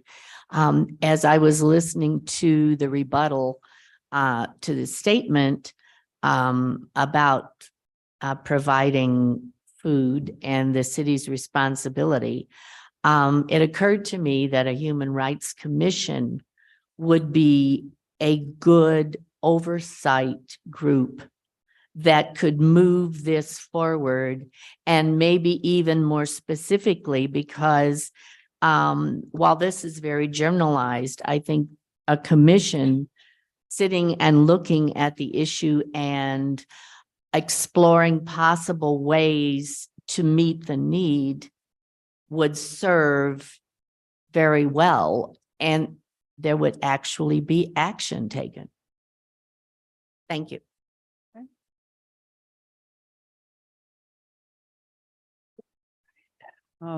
Is there any other discussion? We do have a motion. Yes, Pat. Madam Chair, since the version in the agenda apparently has the wrong word, if you could just add that that's part of the motion to change that word. Okay, thank you. Yes, Commissioner Ives. Actually, there were a number of other changes made to that, which is why it read the entire statement or restatement of the provision into the record, which unfortunately did not make it into the minutes because I had a redlined copy here that detailed a number of additional changes in that particular section. I am happy to try and find that.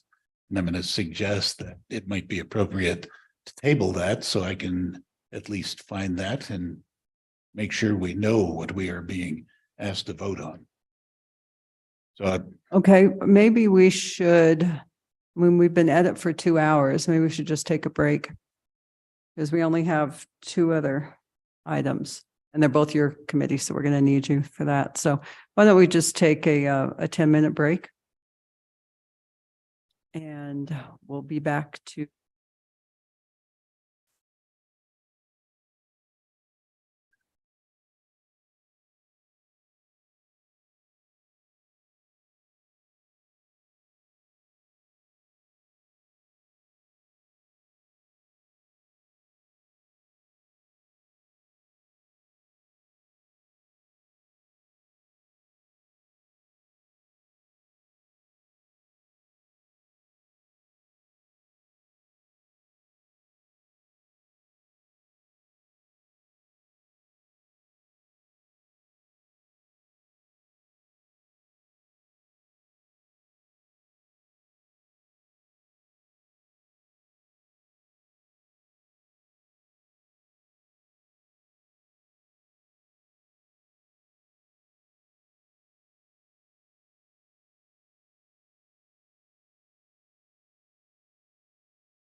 All right, everyone, we will be back in our meeting, back in our session after our break.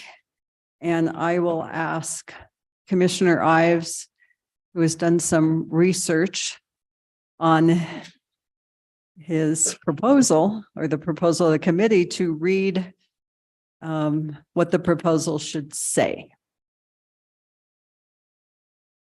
Thank you, Madam Chair.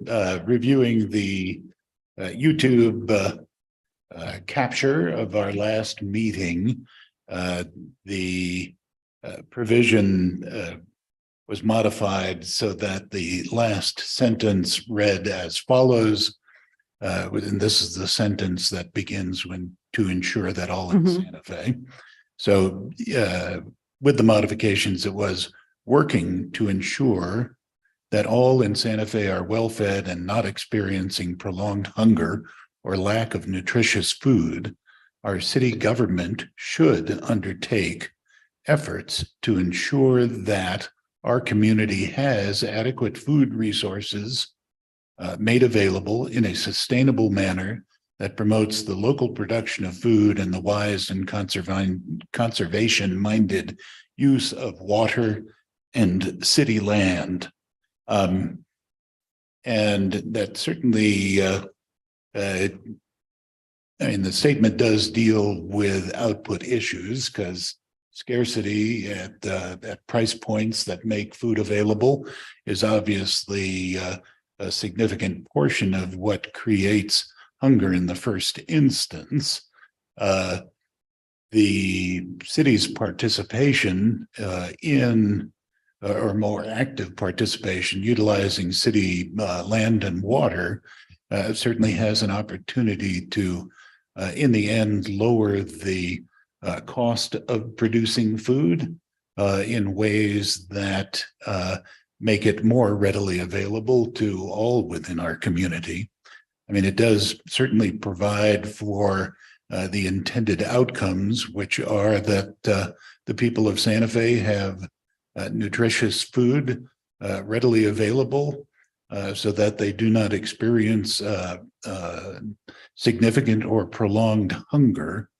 You know, the Food Depot in some of their materials suggested a pathway forward, at least in one thing they had online, which suggested that another way of addressing the problem of food hunger was to increase the minimum wage to, I think, $23 to $27 per hour, which I'm certainly not aware of that capturing a foothold within our governing body or anybody proposing that as a mechanism, and I suspect there would be significant pushback.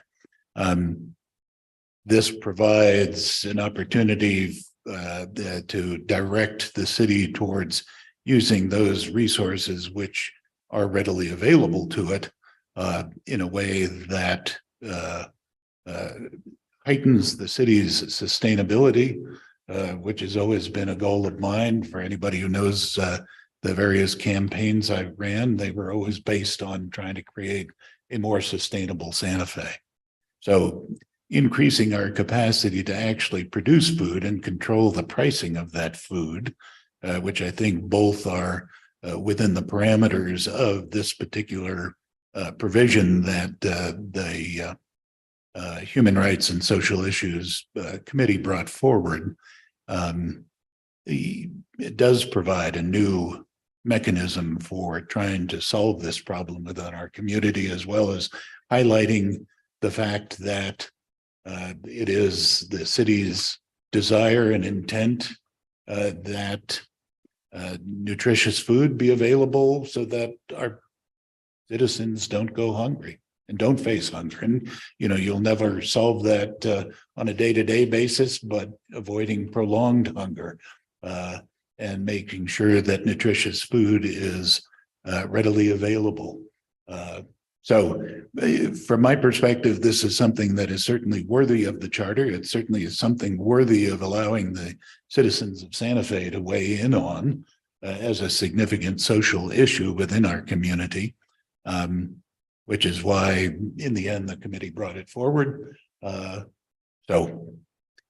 that. The motion would be to approve the language in this proposed amendment to the charter with the last sentence that I read here today, which is, I believe, the last sentence that we read into the record. Clarifying it. The last. Yes. Okay, yes. Did you have a comment, Commissioner Blondis? Just a note of information that I just read within the last 24 hours, and that is the Kids Kitchen that provides 1,000 meals to children in this city every day is closing after this year. So we better come up with some ideas to feed the kids. Thank you. Any other discussion? Okay.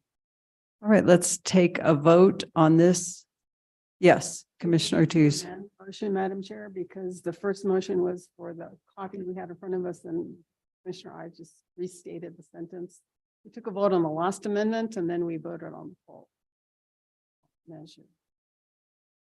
Well, that was, I think, a little bit different. That's fine, just. Yeah, I think if you want to restate, I think you clarified what the motion was. I don't know that you read it the first time, but No, I did not. okay, so I think but thank you for that clarification. So let's just make it clear for the record that the motion is from the chair of that committee, Commissioner Ives. And it is to recommend as a charter amendment, the language that he read after our break, to clarify it after we had some discussion. And I will just ask the second to the motion if she is fine with that. You seconded that motion, I think, Commissioner Dixon, right? I did second Clarifying that the language that has been motion. clarified. Correct. However, I'm in agreement with Commissioner Montoya and what she had mentioned that it should be falling under the human rights. Okay. Well, when So I'd we like to see if we vote, could get that then- amended. Yeah. When we vote, you can make that explanation if you're not going to vote for it. Okay, so let's take a vote then. Commissioner Ortiz, I vote no, as it being a charter language. Commissioner Deardock, No. Commissioner Ives, Yes. Commissioner Montoya, No, for the reasons previously stated. Commissioner Granillo, Yes. Commissioner Blondis, Yes. Commissioner Dixon, No, based on the way that it's currently written. and Chair Long. I'll vote yes. So that's a tie vote, so that fails. Okay, Madam Chair. we Yes. could, talk about the possibility of inviting Commissioner Perez back to the meeting. And she has been in favor, at least, of moving this forward as a member of the committee and at prior meetings of the commission. I think this would be subject to being reopened if she were to come back into the meeting. And so would ask that she be invited back if at all possible, so it can be I, considered by the full commission.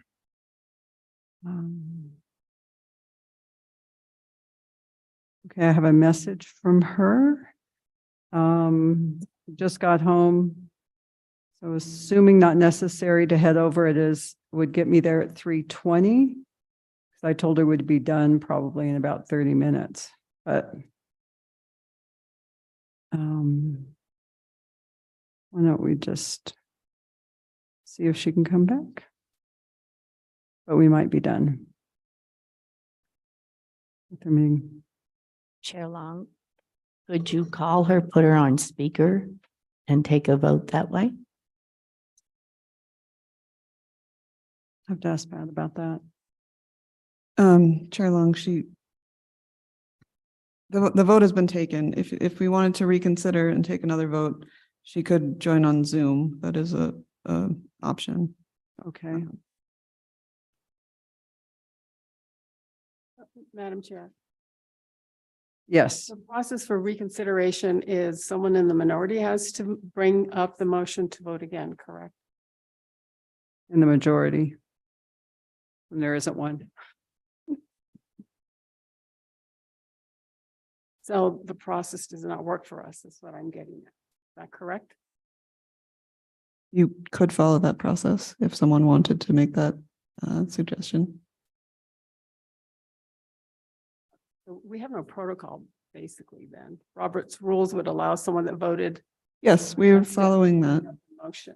Right. So if someone who voted against it wants to bring up a motion, they can.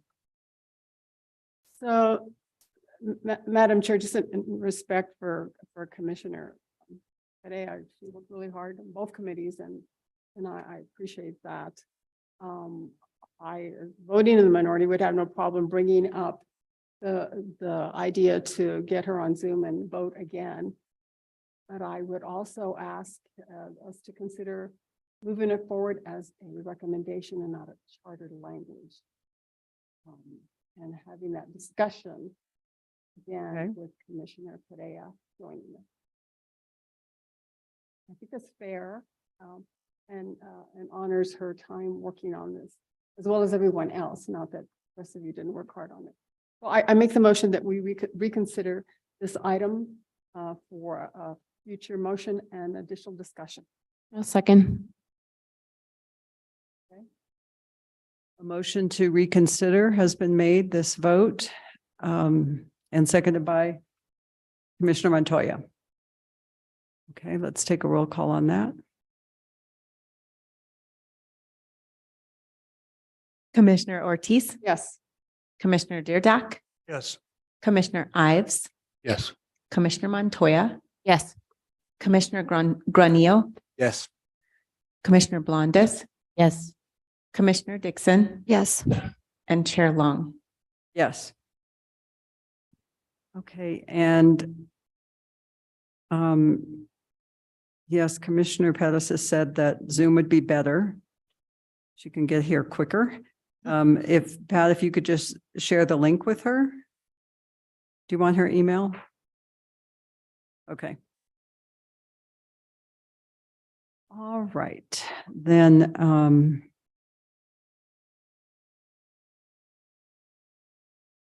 why don't we entertain a motion to consider that item after we move on to the next two from this subcommittee?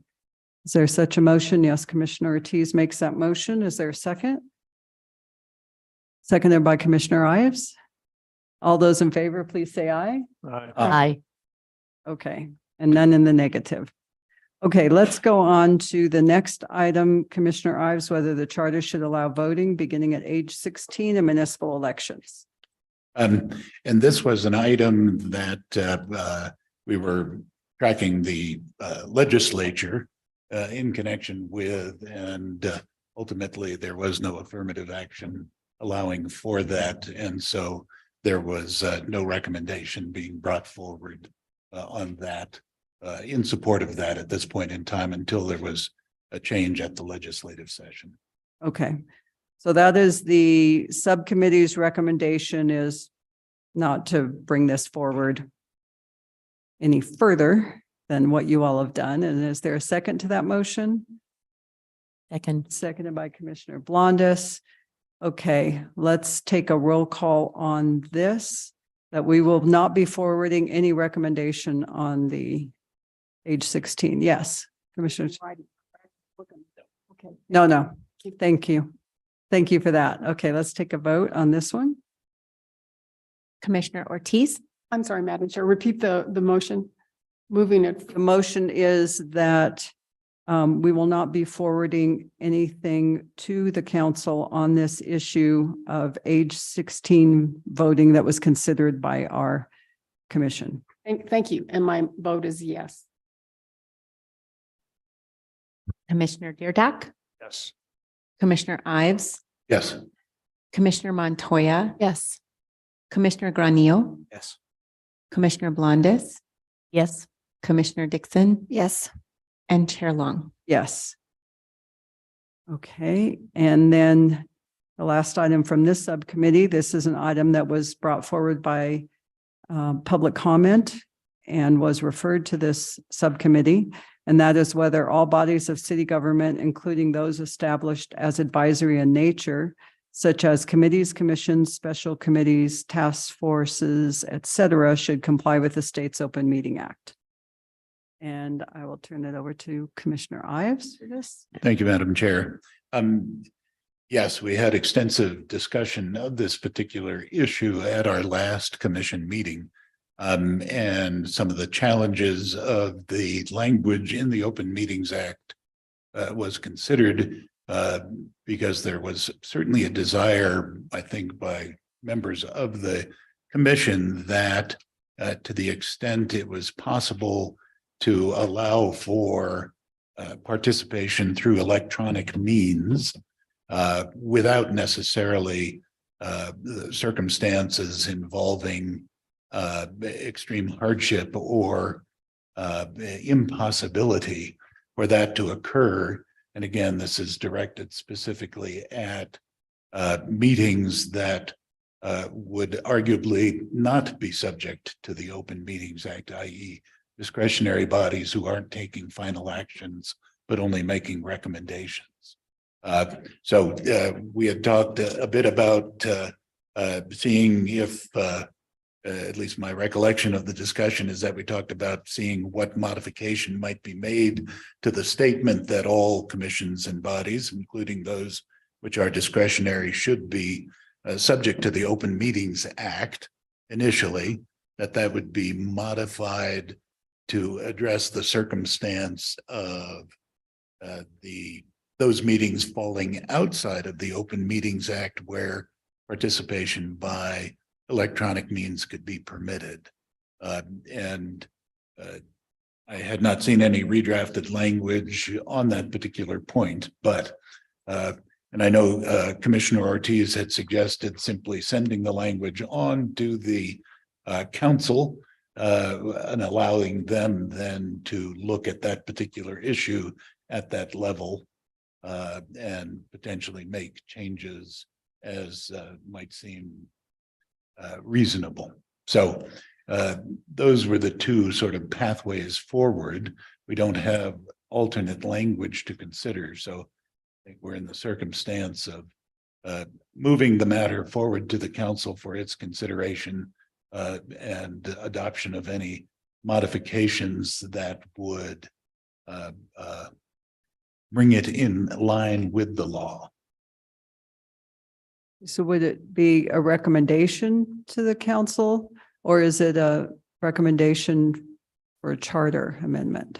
I think a recommendation to the council is probably the most prudent course at this point in time, with the understanding that there should be carve-outs to allow maximum public participation by Zoom or other electronic means where that is possible. Okay. Yes, Commissioner Ortiz. I have a question.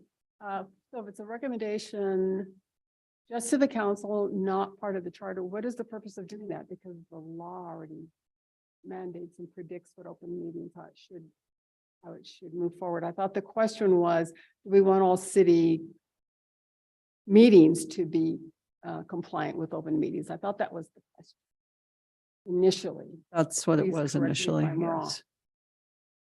Yes, Commissioner Ives, if you can answer that. So based on the counsel from the city councilor or the city attorney at our last meeting, for those meetings where decisions are actually being made, Open Meetings Act clearly applies. And presumably you could only have participation electronically when there is either an impossibility or, and I forget the other language, very difficult for people to attend in person. So those are pretty clear under the law. So the real question about any modification related to meetings that did not involve action being taken, i.e. that would fall outside of the Open Meetings Act. And so the recommendation that had been made at the last meeting was that those types of meetings should all, to the extent possible, follow and be required to follow Open Meetings Act processes and procedures. And then we engaged in a discussion about the capacity to engage in electronic attendance in that circumstance. And there was some suggestion from the city attorney that there could be ways to carve out that maximum participation, but we don't have any language towards that effect at this point in time. Yes, go ahead. So, Chair Long, if I may, one of the main concerns is that under the Opens Meetings Act, that it is not possible to have a meeting entirely virtually for meetings governed by that act currently as the act stands. It might be amended to allow that, but currently there has to at least be part of the meeting happening in person. And that was difficult for some of the boards to achieve. Yes, Commissioner Blondis. Looking at the minutes and reading from the minutes, where there was a rather long discussion that was recorded, we propose to add a statement to the charter that they shall be subject to and comply with the Open Meetings Act. And then the discussion pursued. And then at the end, Commissioner Ortiz said the language as written could be forwarded on to the counselors and they can adjust it as they see fit. And then we had more discussion, but a motion was made by Commissioner Ortiz, seconded by Granillo, to include the topic. Oh, no, that's ranked choice. I'm sorry, I was reading beyond. So that's what's in the minutes.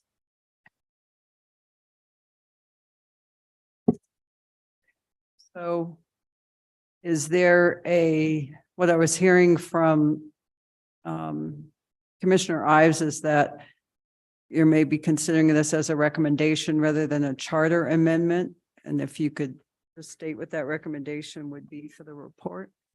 recommended that the city adopt for all boards and commissions, even those involved in non-final action, applying the requirements of the Open Meetings Act. And the way I would phrase it is, unless public participation by can be increased through allowing electronic participation and attendance. Mm-hmm.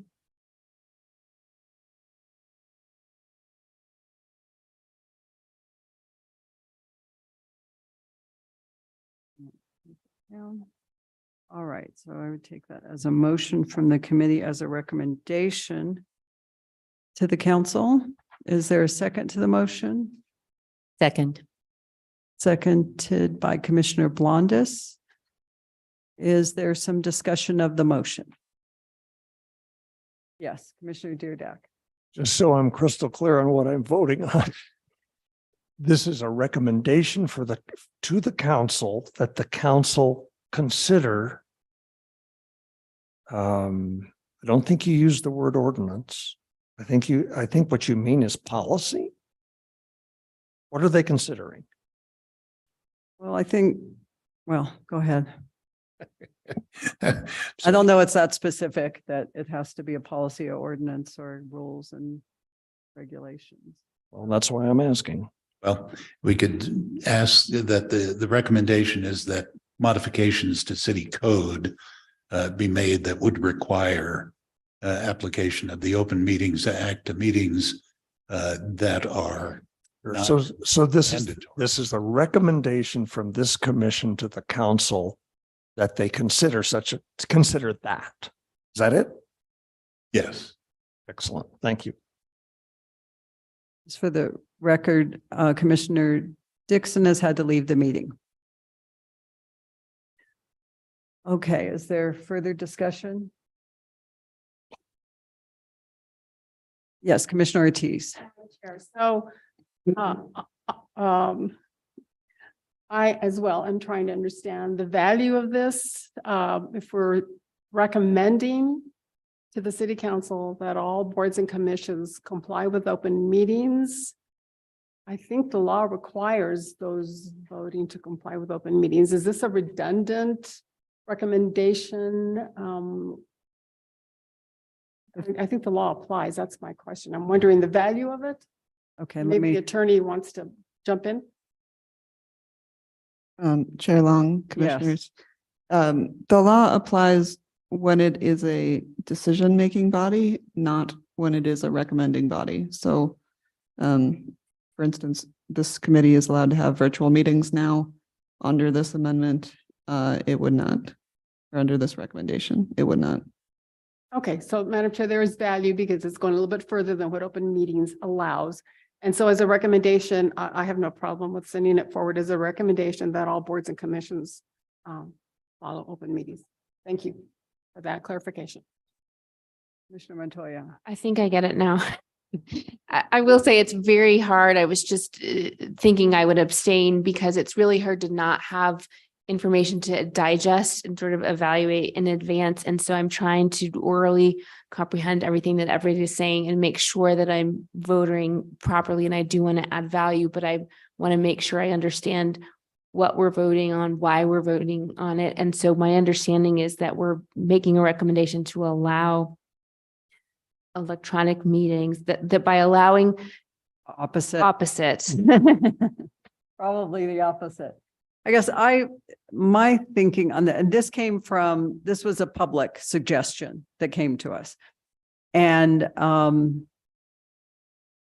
I feel like we've got state law that applies and we have to comply with state law for any decision-making bodies.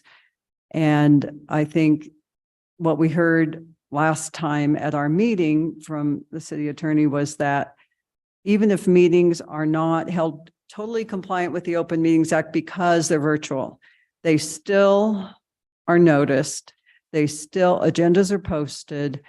I feel like you probably get more participation, not only from those that are on that particular committee or commission, but for the public, and I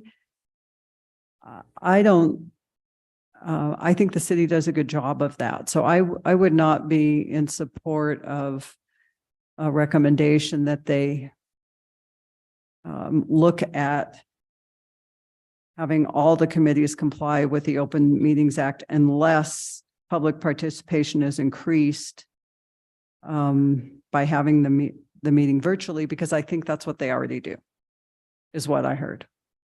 And that's my issue with it. And Madam Chair, that's why I had suggested that carve out that we had discussed, so that would allow for increased participation be included in this language, but we didn't get any redraft. So the recommendation would be to adopt the language because there were a number of committees and I forget the ones that the city attorney identified that do not follow the Open Meetings Act, but this would require those two as well. But again, allowing for maximum participation through electronic means, I think, is an important constraint on that. Okay. And I do think, Commissioner Montoya, it's difficult without having an exact language. Yes, we're talking about carve outs and what it would look like in the abstract. And I mean, as stated orally, I'm not prepared to vote and I would abstain. Any other discussion? Yes, Commissioner Ortiz. So it appears we probably will be meeting one more time. Do we want to defer this one item to our meeting next week? Because it seems to depend on various viewpoints on how this might work, and without even any language in front of us, it's a challenge to know what we're voting on. And I think I mentioned at our last meeting or previous meetings, I can't recall, that I'm in favor of applying Open Meetings Act to the city boards and commissions. And I think I mentioned that we let the city move it forward as a recommendation from this commission and let the city councilors figure out the appropriate language that would work in light of the city operations for Santa Fe. But just at least giving them the indication that we believe it's a good best practice to apply open meetings to all boards and commissions and let them figure out the language. I think that's kind of what I said previously. Yeah. And I would support that today. I would support. I just And I think it feel is like in the the city is already doing that, but okay. It was yours. No. Commissioner Montoya, did you have a comment? Okay. Nothing to add. Thank you. I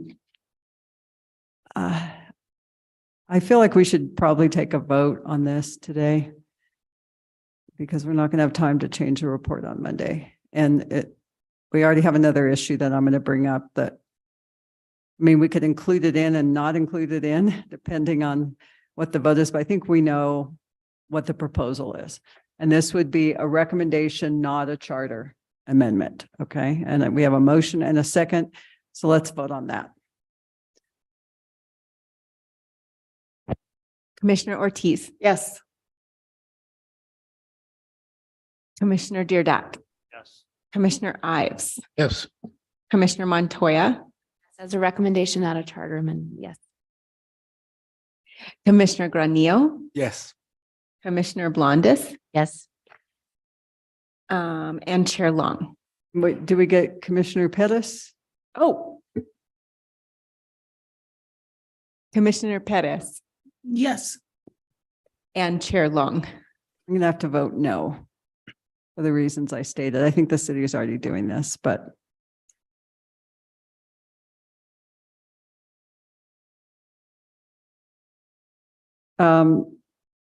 Commissioner Ives made the motion and Commissioner Blondis seconded the motion. Make a recommendation to the city council that all boards, commissions follow and comply with the Open Meetings Act. Unless, but we'll put that in the report. Okay, now that's the last item from the committee, Madam Chair, but I thought we also had an additional item. we had the Article 10 Charter Review. That's what I'm talking about. Okay. And that's not on the agenda, is my concern. So I don't know if we can vote on it. Where's Article 10? Here it is. It's in the attachments. I don't know how it got left out of the agenda, but Well, you were It's not in the responsible for the agenda, so it's not you. So I don't know that we can vote on it today. But why don't you have a presentation on it and let's have discussion and then we may have to vote on it on Monday. What's today? Wednesday? So we can change the agenda for Monday, right? yes. Okay. Let's add this to the agenda for Monday so we can take a formal vote on it. But why don't you present it, Commissioner Ives, so we can have any discussion? Happy to. This is the same proposed charter amendment that I think we've been discussing at the prior 4 or 5 meetings. So hopefully everybody is familiar with it and everybody has essentially agreed that we do need to change some of how the charter review process happens. And so I'm not sure what else I can tell you that's new because there's nothing new there. So happy to try and answer any questions, but yeah, this would be an amendment to section 10.01, talking about timeframes and public meetings and a budget, those things that have been discussed. Mhm. Is it a new section? I haven't looked. There's an existing section 10.01, Okay. which says basically the city shall appoint a commission every 10 years to review the charter. It's very short. So this would be a substitute for 1001 in its Correct. entirety. Yeah. Okay. The review. I see that now. Okay. Yes, Commissioner Ortiz. Madam Chair, I was going to pull up the city charter. Does the language in here that specifies the 50,000 budget, is that part of the current language? No, So, I have a problem with putting a budget number in the charter. And I would prefer to leave that one sentence out that talks about 50,000 in the budget piece. I think the intent of this makes sense, but I don't see any need for including an appropriation in the city charter. That's what we're doing, correct?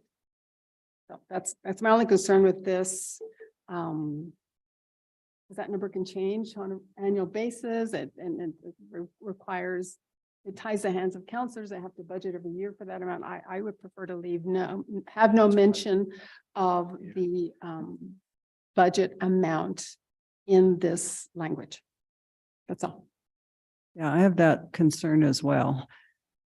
That perhaps it should be adequate budget.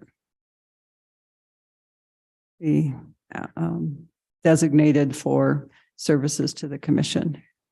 Yes, Commissioner Ives.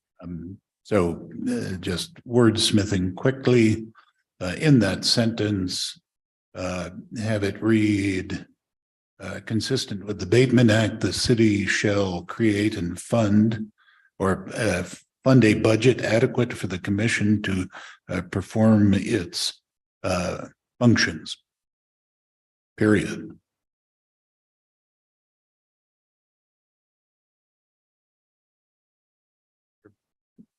Madam Chair. Yeah. I'm just, I'm trying to understand the value of having language in the charter that talks about budgeting. I'm not sure it's necessary. And if you could maybe convince me, I'm certainly open to conversation, but I don't see the need for it.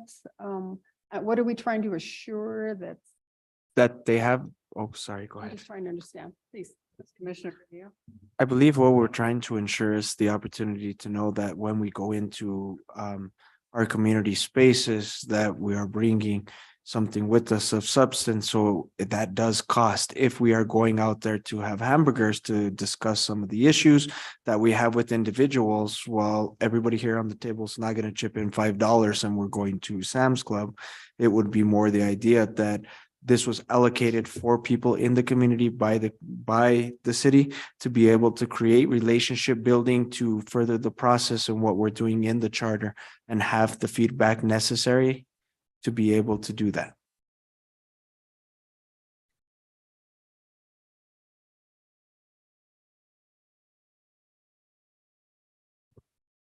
I think we've already mentioned budget or finance and things in the charter in another amendment that we're adding or proposing to add.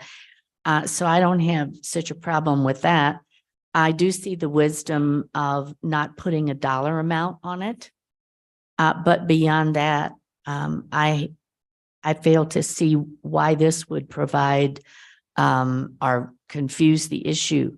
I think the idea being, if we're going to have a commission, as this states, that duration is no less than a year, I believe, that there's going to have to be staff that participate, and there will be other expenses, as Commissioner Granillo is talking about. And so we have to, I think, at least make a statement that there should be funds available to support the commission's work. I think that's what this is about. It's about providing funds available to support the commission's work. And I don't think there's any need maybe that we mention a dollar amount, because as Commissioner Ortiz made very clear, it changes from year to year. So to put a set amount in 5 years, it may not be adequate. Commissioner Ives, would you consider, you just read the language you're proposing to substitute for the 50,000. The next sentence maybe could come out. It says, in the event any commission needs an increase in the budget, the governing body must approve a budget increase before being made available. It seems like that's just something that you have to do for address the budget. prior language or the prior sentence. So yes. So we could take that come out. You bet. We can recirculate this. Anyone else have any discussion on this? As I said, we'll have to take this up on Monday. Yes, Elizabeth?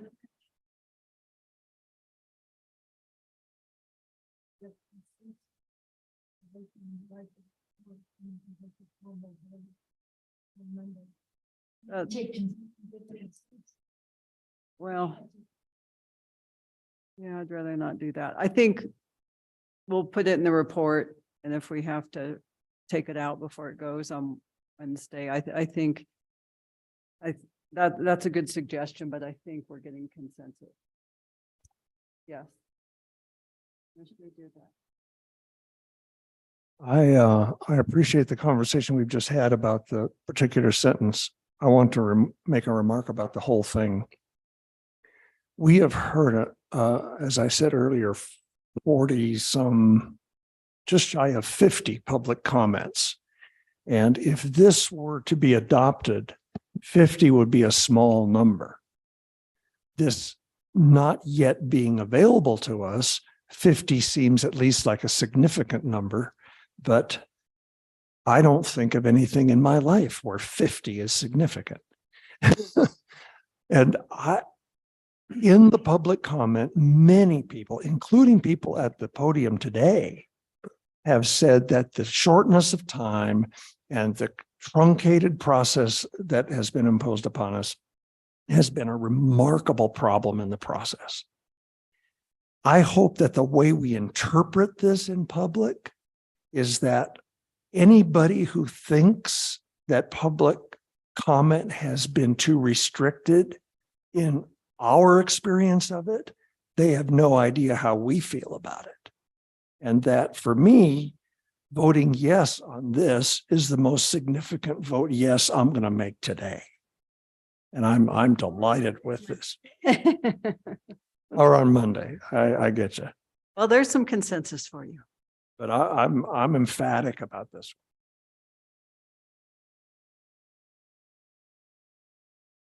Okay, well, I think that's the best we can do with this. We'll include it in the report, and if there's change of heart by Monday, we are hearing different problems, then we'll just get out. Yes. Madam Chair, I do have a concern with the budget. Those two sentences, if they were taken out, I would have no problem voting yes, but I think you need to take the language that starts with consistent with abatement and ending in that second sentence after that, budget increase before being made available. I would vote for approval if those two were taken out. Otherwise, I could not. Thank you. I think for that first sentence, there was a substitute sentence proposed, Commissioner Ortiz, which is the city shall create and fund a budget adequate for the commission to perform its functions. I think that's more general on what Commissioner Ives was. Madam Chair, Yes. just because the Bateman Act reference was provided by the city attorney's office, let me just ask, is it significant to keep that in this, or can that be removed as suggested? Commissioner Ives, thank you. I think given with all that Bateman Act reference was in the context of that version, and with all the revisions that this commission has made as a recommendation, I think it's fine to take it out now. Thank you. Thank you for that clarification. All right, now we are on to our item for reconsideration. So Commissioner Pettis, just to bring you up to speed, we had a long discussion and eventual vote on the subcommittee's proposal on the agriculture and hunger proposal. And there was some discussion and concern about commissioners that it was not properly a charter provision, and that perhaps it would be better for the new Human Rights Commission, if that passes, for them to take that up as a policy matter. And the vote made on motion of Commissioner Ives to pass it along as a charter amendment, that motion failed on a 4-4 vote. And so that's why the commissioners were concerned, because it was something that you worked on, that your voice be heard on that. And so it was brought back for reconsideration at this point on the agenda. So if there's anything you would like to add or any questions you have for us, that is back on for reconsideration I think we'd need a motion again, maybe. All we're doing is reconsidering it, but we'll see if you have any questions first. Thank you, Chair, and I am so sorry that I missed that discussion because I guess I can go back and look at it, but not at this very moment. I would love to have that context. So the motion was moved to send that recommendation as charter language to the commission, correct? I mean, to the. And we did have some discussion about the correct version of it because apparently some of the changes that were recommended at the last meeting didn't make it into the proposal attached to the agenda. And so we took a break for Commissioner Ives to retrieve that information off of YouTube, and he read us the corrected version. It was really just the last sentence that had been changed. And that's the shall to the should? That's right. Okay, and then, so the motion was made to pass this along as a recommendation for the city council to consider? As part of And- the a charter amendment, yes. Right, And that's the one okay. that failed on a 4-4 vote. And there's no alternate proposal to pass it along, like you said, to the Office of Human Rights, or if that body is formed at some point? That motion has not been made yet. It could be. Okay. Chair, I would love to know how my colleagues voted on that, like who voted which way. Is that something that we could Sure, revisit? we can. In support was Commissioner Ives, Commissioner Long, Commissioner Granillo, and Commissioner Blondes. And then in opposition were Commissioners Ortiz, Dixon, Montoya, and Deerdeck. Thank you, Chair. And is there like a very brief nutshell version of why my colleagues voted against that? Madam Chair, Yes, Commissioner. members of the commission, I can speak for myself. And what I said is that the language contained in the version that we had many terms that were not well defined in my mind and were very ambiguous for the governing body to try to follow.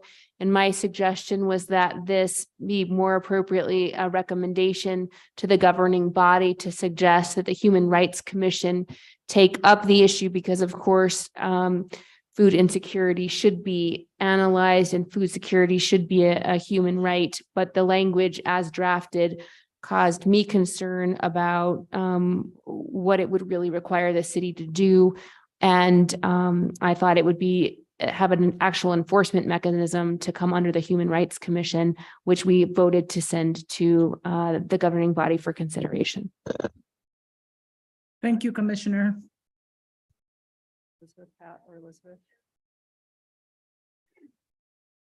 Chair, I mean, I have my thoughts, but I'm deferring to you as far as what the process is.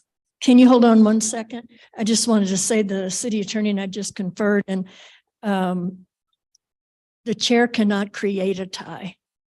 So you vote when it's a tie vote, you vote in case of a tie. No, I vote on every. And you vote on everything, but you cannot create a tie is the Yeah, in the city procedure. is the way the city ordinances work. So actually that motion did not fail on a tie, it failed on the vote. But there was a vote to reconsider, so if everyone still feels like that is appropriate, do that. They would make a motion to hear it again.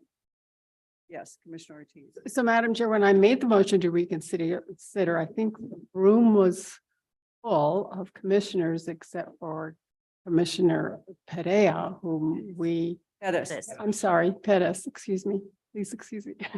But now we're missing one of our board members who's not here for the reconsideration vote. So that leads me to believe, I mean, I was trying to equalize and make sure that all of the commission was here to vote. So that leaves me to think about my recommendation because maybe we should have the full commission voting on this when we reconsider it because it seems a little imbalanced now. I understand we don't have to, but I'm just, my intent was to have the full commission here. That was my intent.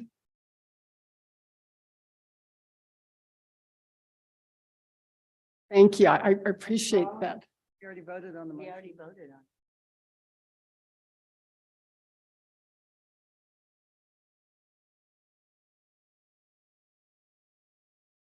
Reconsider the reconsideration. Okay, Commissioner Ives. Thank you, Madam Chair. Again, what we as a commission are doing are making recommendations to the council. We are not taking final action. That is their bailiwick, presumably to do. So this is giving them an opportunity to weigh in on this particular matter in a fashion that, at least in much of our discussion, has been seen as a reasonable thing to do. The other thing I would note about referring it to the Human Rights Commission is that there's no guarantee that we don't have one yet. There's no guarantee that the city council is going to create one or allow that to go to the voters, I should say. So if we delay that vote now or make it in favor of going to a Human Rights Commission, that may be the end of this opportunity at this point. 10 years. Yeah, 10 years. So yeah, I was So just- you're going to make the motion again? I guess do we need another motion after the reconsideration or just take a vote on it?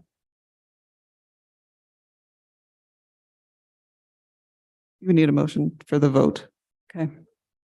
So Before we vote again, excuse me, Madam Chair and members of the commission, I would like to hear from Commissioner Pettis on your thoughts. Thank you, Commissioner. I mean, my thoughts are that this is a very important issue for our city and something that we do need to take some steps, and we can't just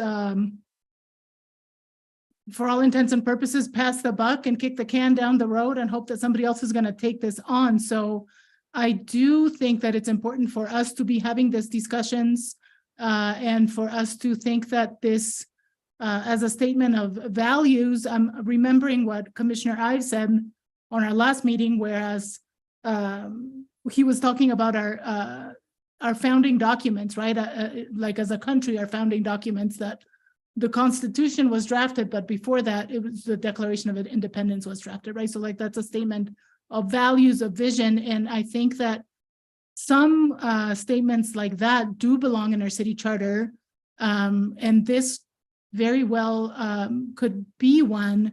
Having said all that, I think that the way that it's just very difficult to have this be something that is enforceable, as we've been talking about, right? Changing that shall to that should just kind of takes all the teeth out of it. So it doesn't, there's no enforcement mechanism or way to really push the city to take this seriously if it says should instead of shall. However, if we leave shall, then that's just a number of lawsuits waiting to happen, right? Because there's no way that the city is going to be able to make sure that everybody's fed. So I think that I support the idea of making a recommendation to the council to refer this to a human rights commission, but maybe also to really encourage them to convene a human rights commission, because issues like this are of utmost importance to our community, and we need to take care of each other. We need to make sure that you know, the most impacted people in our community are being taken care of. So that's kind of where my mind is going. If we were to take a vote, I don't think that I can support referring this as a charter amendment, but in whatever way we can be as, you know, forceful as possible in making sure that the council knows that this is a very important issue to this commission, that we've had a lot of conversation about this, and that we feel that that a city appointed body should really be taking this into consideration and making some decisions about it. Is that a motion you would like to make?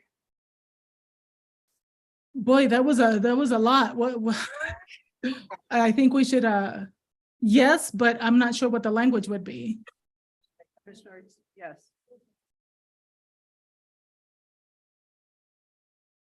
Chair, I didn't hear the last thing you said. You're going to hear from Elizabeth right now. Thank you. Commissioner Pettis, I'm sorry, I didn't have the microphone in my hand. You can narrow down your motion to just that you want to make a recommendation that this be or proposal that this be recommended to the governing body as an item that they would refer to the Human Rights Commission. That's what you said, or do you want to change that since the Human Rights Commission is not Or city appointed body, I think. or a city appointed body, you could say that. Recommend this recommendation to a city appointed body. I think I would like to make the motion that we want to send this recommendation to the city council, that they refer this to to be appointed Human Rights Commission, and also to strongly encourage them to appoint said commission. And I would second that motion. Okay, Commissioner Montoya. All right, let's see if there's any discussion on the motion. Yes, Commissioner Ortiz. Thank you, Madam Chair. I was actually trying to, before the motion was made, trying to get recognized so I could give Commissioner Pettis more information, because she asked what our thinking was in terms of how we voted. And I just want you to know that I indicated that I felt the intent of this policy was excellent, and I wholeheartedly support any measures to remedy hunger in the city of Santa Fe. But I didn't feel that this was charter material. I felt that it set unrealistic expectations to the citizens in our city, because it talked about ensuring. And I also felt that it potentially set the city up for a financial responsibility and also potentially litigation. And I didn't really believe that it was charter language, and that's why I voted against it. Now, having the motion put before us to send it to the city council as a recommendation, I could support that. I think it would not be a problem if it's sent as a recommendation. And I wouldn't even go as far as, of course, that's a motion already, as saying how they should do it, whether it should go to human rights or whatever. I would just suggest it's a recommendation for them to consider and address appropriately. I think once we start getting to tell them how to do this, it gets a little bit more complicated. But I could consider it being a recommendation. That's all. Thank you, Commissioner. Madam Chair? Yes. That was a question to me. Yeah, I would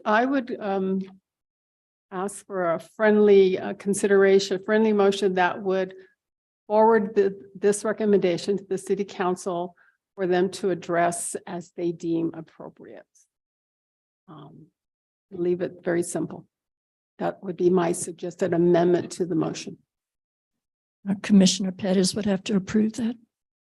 What do you think, Commissioner Pettis? I don't love that. Maker of the motion doesn't love it. It goes back to her original motion. I think I'm going to suggest another amendment to your motion, which was referring it to the Human Rights Commission, which is something that we had talked about. And then you had added in and strongly recommend they form the Human Rights Commission. I think that is a separate issue with the Human Rights Commission. So if you would agree to take that out of your motion, that certainly makes it more agreeable to me. I understand, the thinking there, but I also think if we're telling them, we recommend that you refer this to a commission that may or may not ever exist, it's kind of like completely toothless as well. Like, there's no, nudging them to take this seriously in any way, you know?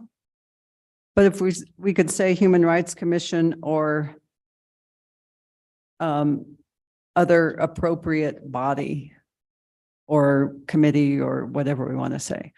So that if they never form it, then they have to, I mean, they don't have to, but we're recommending that some other committee or the council take it up. Yeah, I could agree to that language.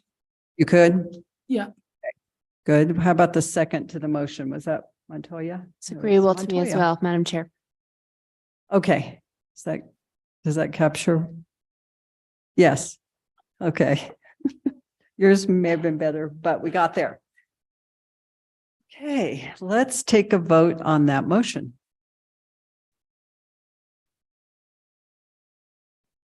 Commissioner Ortiz, Please state the motion. the motion is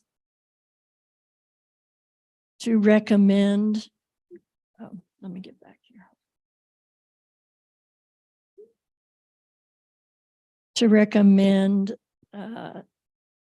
this item to the city council, that they would pass it on. I have to reword this to the Human Rights Commission or to an appropriate city appointed entity or body. Yes. Commissioner Ives, No. Commissioner Blondis, Commissioner you voted no? Commissioner Montoya, Yes. Commissioner Deardack, Yes. Commissioner Granillo, Chair Long, Did you get Pettis's vote? Commissioner Pettis, Yes, but I couldn't hear the votes of half of my colleagues. Commissioner Ortiz voted yes, Commissioner Ives voted yes, Commissioner Blondis voted. No, Commissioner Ives voted no. Commissioner Blondis voted no, Commissioner Granillo voted no, Commissioner Ives voted yes. Commissioner, No, Commissioner Ives voted no.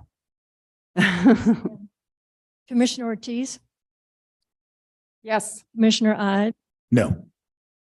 Commissioner Blondis, No. Commissioner Granillo, No. Commissioner Montoya, Yes. Commissioner Pettis, Yes. Commissioner Long, How about Commissioner Deardack? I called him. Commissioner Deardack, Yes. Commissioner Long, Got to go in order because of my vote, I guess. Chair Long, Yes.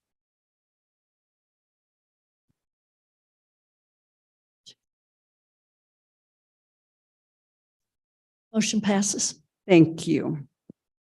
And thank you for rejoining us and for your input on this issue, Commissioner Pettis. And for everyone's work on that one. Who knew that was going to take so much high-level thinking from us all? But it did. And I'm glad we got to something. Are there any matters from staff? Chair Long, I would just remind everyone that our meeting on Monday is at 1 and will be virtual. There's a Zoom link in the agenda, or there will be a Zoom link in the agenda. The agenda isn't posted yet. And you can email me if you have any issues joining that. Would you mind circulating the link as well? Yes, I'll send it out earlier on Monday. Thank you.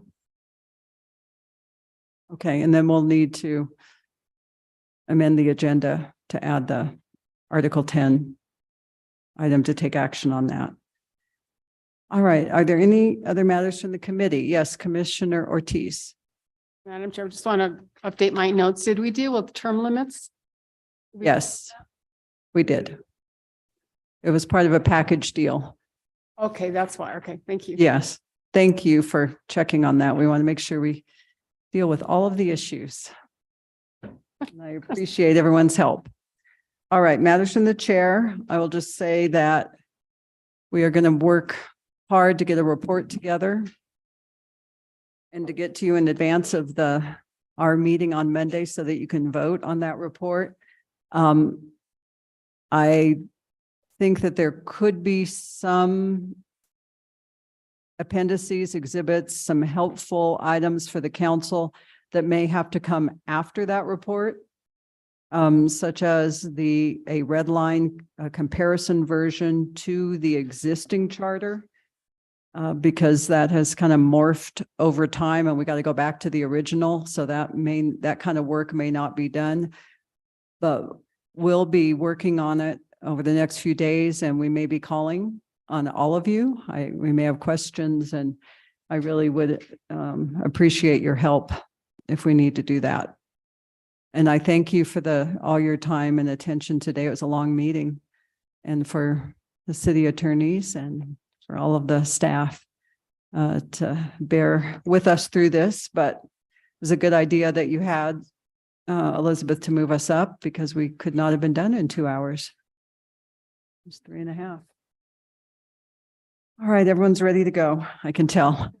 It's packing up. Thank you, What Madam else can Chair. I say, just to prolong the meeting. Yes. Madam Chair, I just want to thank you for your guidance and your firm hand in getting us through this day and through the whole session, and appreciate all your hard work. Thank you. Well, thank you for that. All right. And if anyone hasn't seen it yet, there was a nice editorial in the New Mexican today, and it kind of thanked all of us. So that was nice to see. Take a look at it. All right. We are adjourned. See you on Monday. Thank you.